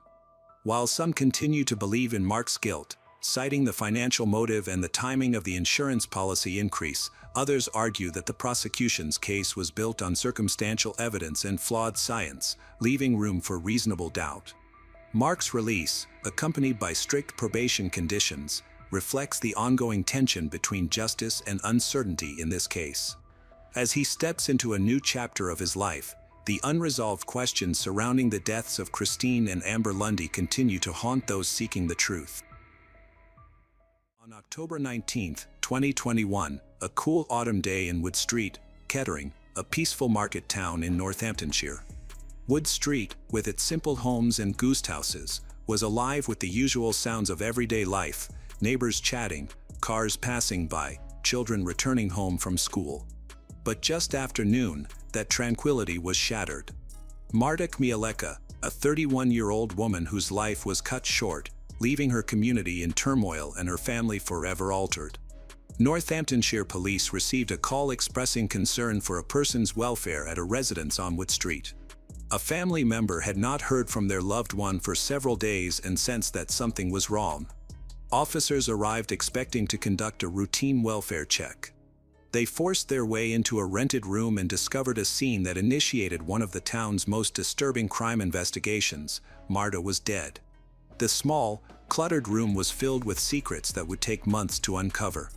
What happened here? The police cordoned off the street, and neighbors watched in shock as forensic teams arrived. Residents from nearby told reporters they had never witnessed anything like this in Kettering. A neighbor expressed his disbelief. Wood Street was meant to be a safe place where nothing significant ever occurred. To reconstruct the timeline of Marta's last hours, investigators analyzed surveillance footage, which became a key piece of evidence. Detectives focused on a crucial time, the night of October 15th, just 4 days before Marta's body was discovered. So, who was she? Marta was a lively, kind, and independent woman who greatly impacted those around her. Marta grew up in Bydgoszcz, a vibrant city in northern Poland known for its charming riverside and close-knit communities.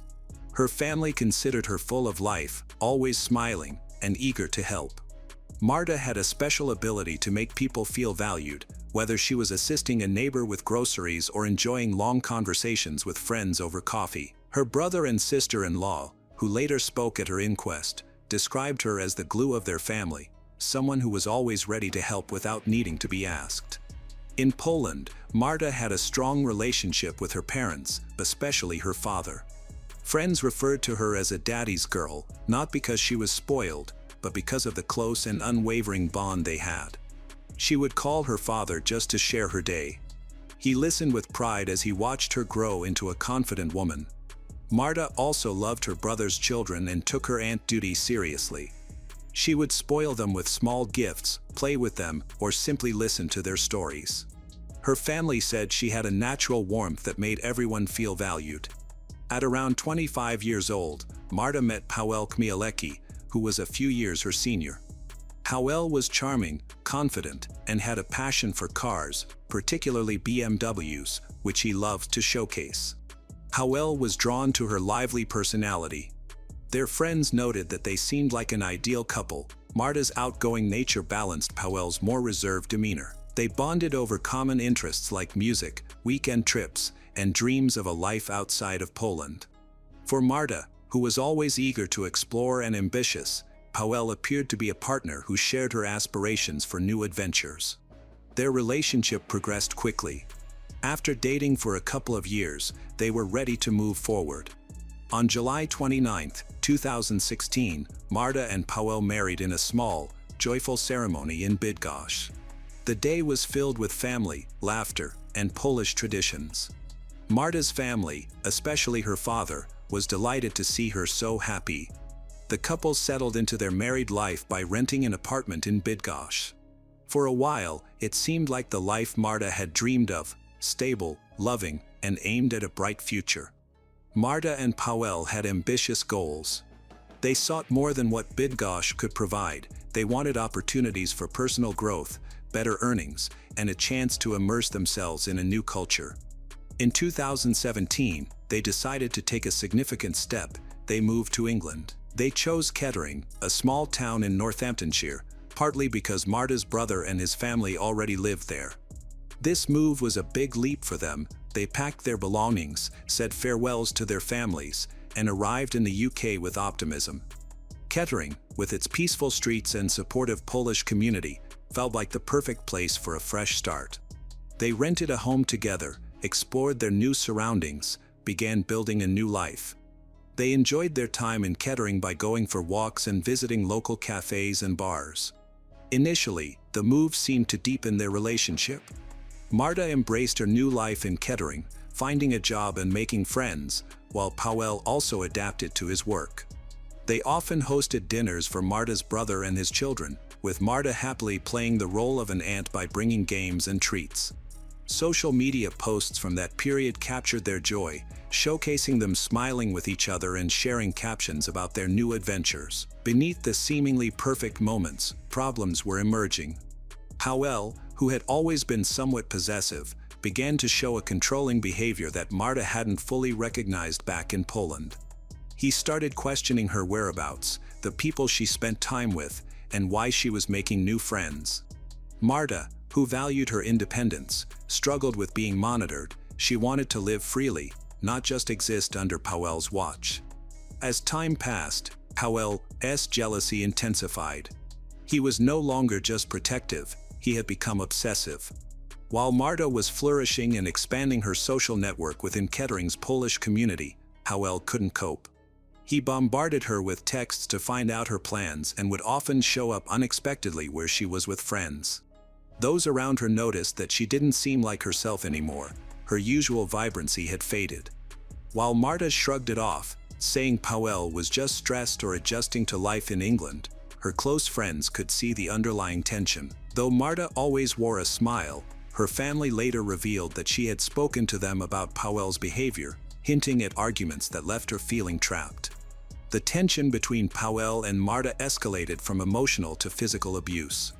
Court records later showed 3 incidents of Powell's aggression toward Marta, one in August 2020, another during Easter 2021, and a third in September 2021, just weeks before the tragedy.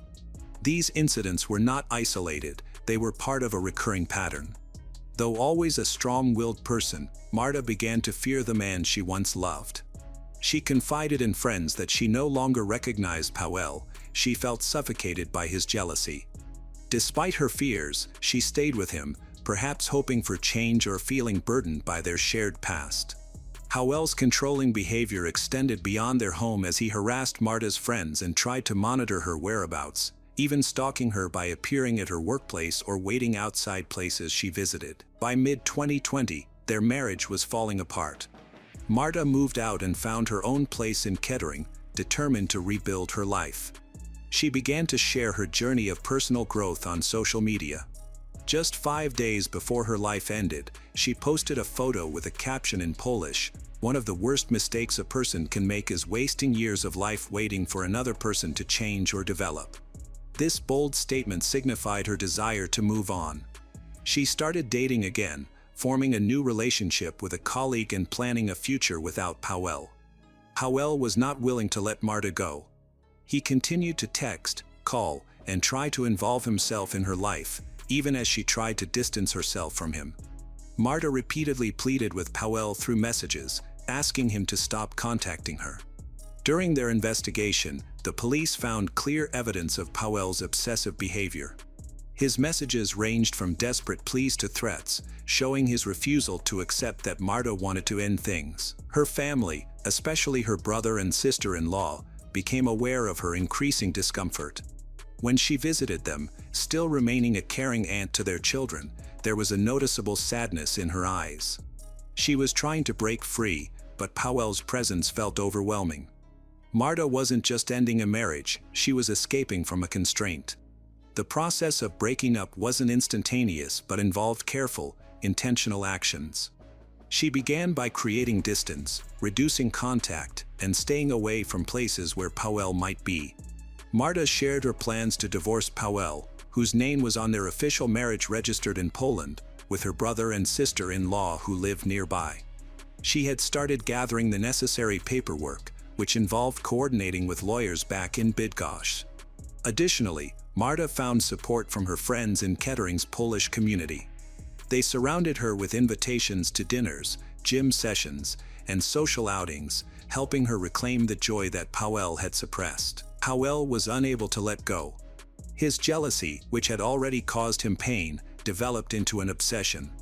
He refused to accept that his relationship with Marta was over and continued to reach out to her despite her efforts to distance herself. Detective Superintendent later observed that Powell's actions became increasingly desperate. He bombarded Marta with calls and texts, sometimes pleading for another chance and at other times accusing her of betrayal. When she blocked his number, he resorted to using different phones or contacting her friends to gather information about her whereabouts. He would frequently appear at her favorite cafes or hang around her workplace, hoping to encounter her unexpectedly. Marta's friends noticed that she was becoming more anxious. She often looked over her shoulder when she was out. His behavior escalated to stalking. He would follow her from a distance, watching her every move, and once trailed her from her workplace to a friend's house, only leaving after being confronted by her friend. Marta confided in her brother that she felt trapped, as if Powell was always nearby. By October 2021, Marta was doing well despite the influence of Powell. She was excitedly planning a Christmas trip to Poland to visit her father, looking forward to her mother's visit to Kettering, and enjoying a new relationship. On Friday, October 15th, she spent the evening with friends, laughing and texting as they enjoyed drinks together at a local bar. She left around 10:40 p.m., looking sharp and confident as always. However, that night, something unexpected happened. On Monday, October 18th, Marta did not show up for work, which was out of character for her. Her colleagues, who were accustomed to her punctuality, became concerned. Her brother also grew anxious when she didn't answer his calls. The situation escalated when Marta's family received a text from her phone that sounded unusual. It was overly formal and lacked her typical warmth, suggesting it was written by someone else.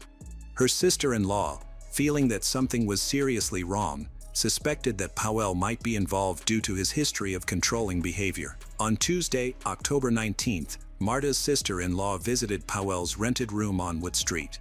When nobody answered the door, her anxiety grew. She called emergency service to express her concerns about Marta's safety and mentioned Powell's previous aggressive behavior. The Northamptonshire police acted quickly, sending officers to perform a welfare check at the location. What they discovered was shocking. The officers forced their way into Powell's room, breaking down the door. Inside, they found Marta's lifeless body wrapped in a blood-stained duvet. She had suffered 32 sharp force injuries, including cuts to her neck, face, shoulders, and chest, with defensive wounds on her right hand, suggesting that she had fought back. Next to her was Powell, bleeding heavily from up to 9 self-inflicted wounds on his throat. The police immediately secured the area and called for paramedics. Marta was pronounced dead at the scene, her hopes for a new life shattered. Howell, still alive, was taken to the hospital. On October 21st, after confirming that his injuries were not life-threatening, Powell Kmielewski was arrested while in his hospital bed. The detective mentioned that Powell was uncooperative during the investigation. He also noted Powell's initial denial of any previous aggression towards Marta. When detectives interviewed Powell, he remained silent and did not provide any explanation for the events that took place in his room. They questioned him about Marta's final days, her unexplained absence from work, and a suspicious text message, but he revealed nothing, adding to the mystery. Questions arose. Why did Marta visit his room that night? Had Powell lured her there? What led to such a tragic outcome? Investigators established a timeline, revealing that Marta had not been seen since October 15th, and her body had likely been in Powell's room for nearly 4 days. During this time, Powell continued with his daily routine as if nothing had happened. A text sent from Marta's phone emerged as a significant clue, indicating that Powell may have attempted to conceal his involvement. Marta's family, particularly her brother and sister-in-law, were devastated. They had warned her to avoid Powell, but none could have anticipated the depths of his desperation. The investigation into Marta's death relied heavily on tangible evidence, with the security camera footage from Wood Street and surrounding areas being the most telling.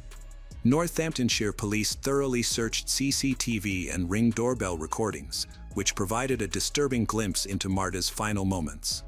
On Friday, October 15, 2021, Marta spent the evening at her friend's house on Woodland Court, enjoying herself and having a good time. She was texting, laughing, and sharing flirtatious messages with a colleague she was dating. At the same time, she received persistent messages from Powell, who was urging her to come over to his place and even asked her to bring pizza. The previous day, she had told him off in a message and requested that he leave her alone. Despite this, Powell continued to text her and reached out to a mutual friend to find out if Marta was at here. Upon confirming her location, he decided to act. At 10:42 p.m., Marta left her friend's house, walking alone along Wood Street towards Rockingham Road. Security footage showed her walking confidently, dressed for a night out and carrying a small bag. However, just a few minutes later, around 10:45 p.m., cameras revealed Powell leaving his rented room and heading towards Bath Road, intentionally moving to intersect her path. Powell was recorded leaving his home on Wood Street to find Marta, as noted by Northamptonshire police based on footage from near Wilson Terrace. The video showed a struggle between them. Marta appeared to be walking normally at first but then seemed to resist when Powell grabbed her arm. She stumbled and briefly fell, coughing and unsteady on her feet. Audio from a Ring doorbell captured her labored coughs along with Powell's cold command, "Come on, not far now. Can you hear me?" He was seen forcefully guiding her, at one point lifting her in a bear hug as she struggled to walk. By 10:56 p.m., the low-quality footage showed them entering his house, and that was the last time anyone but Powell saw Marta alive. Inside that room, the situation became increasingly unclear, but Powell's interactions with Marta's phone revealed important information. At 11:01 p.m., just 5 minutes after they arrived, Powell took a photo of Marta lying on the floor. It's uncertain if she was already injured at that time. Approximately 90 minutes later, around 12:30 a.m. on October 16th, he captured images of messages between Marta and her new boyfriend on her phone that confirmed her new relationship. Powell's fixation on Marta's new life, especially her relationship with her new boyfriend, drove his actions. He didn't just spy on her, he went further by using Marta's phone to send messages in an effort to hide his involvement. He texted her friends and family, imitating her writing style to create the illusion that she was still alive.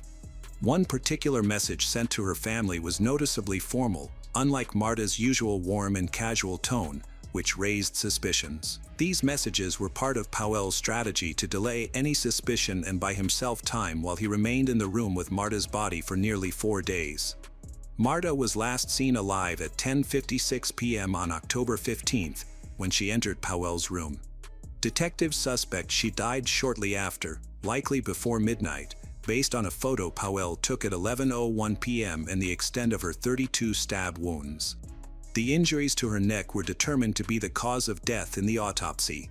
The following day, he used Marta's phone to send messages to her male contacts, pretending to be her and attempting to entice them into intimate encounters. On October 17th, just 2 days after Marta's death, surveillance cameras captured him casually walking to a nearby shop to buy 6 cans of beer and a soft drink before returning to his room.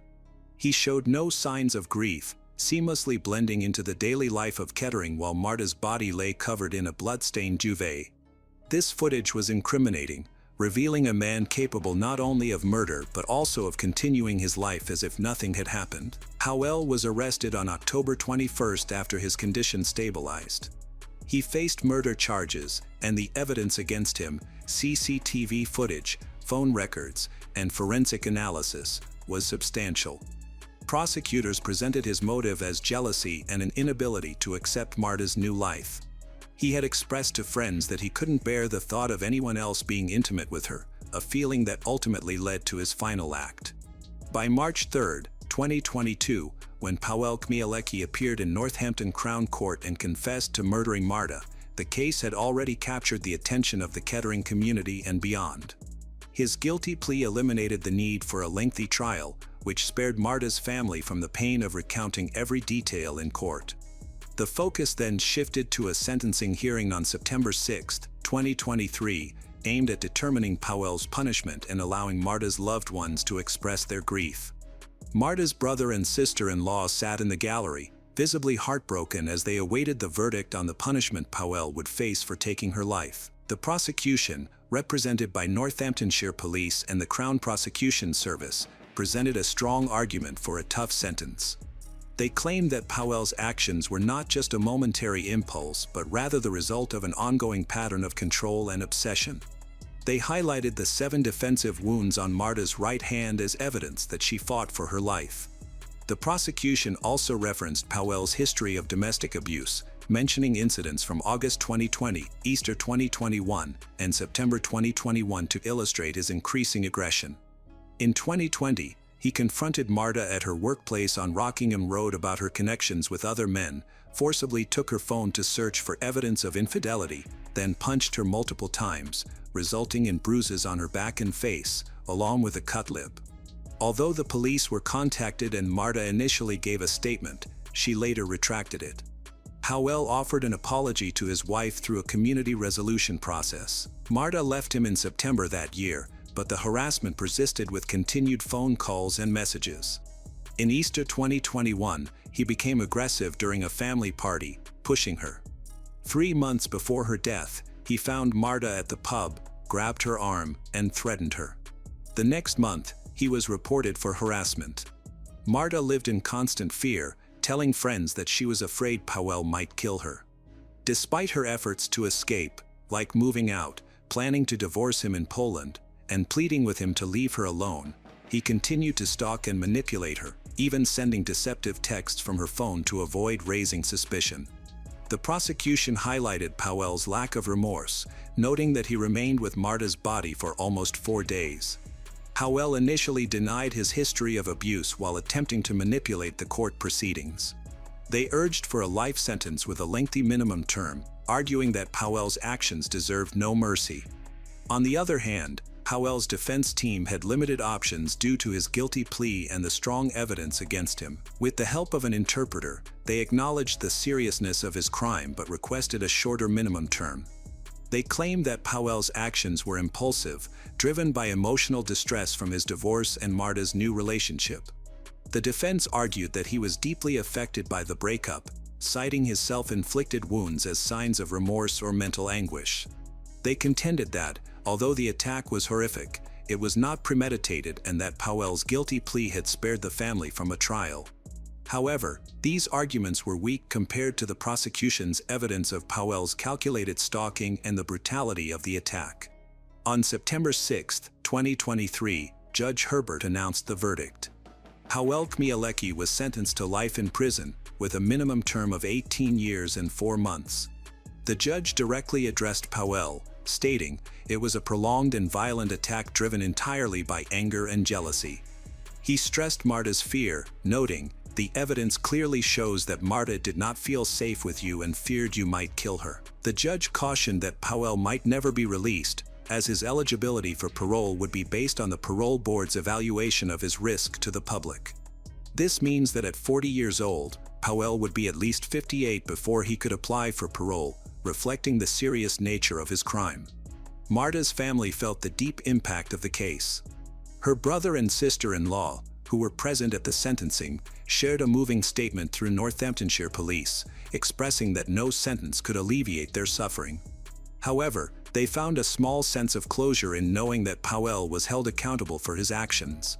Marta Chmielewski's life, marked by warmth, resilience, and a pursuit of freedom, was tragically cut short by Powell Chmielewski's jealousy and violence, leaving her family and the Kettering community in profound grief. The sentencing of Powell to life imprisonment with a minimum of 18 years and 4 months brought a measure of justice, though it could never fill the void left by Marta's absence. Her story serves as a stark reminder of the devastating consequences of domestic abuse and the strength of those who fight for their independence, ensuring her memory endures as a call for awareness and change.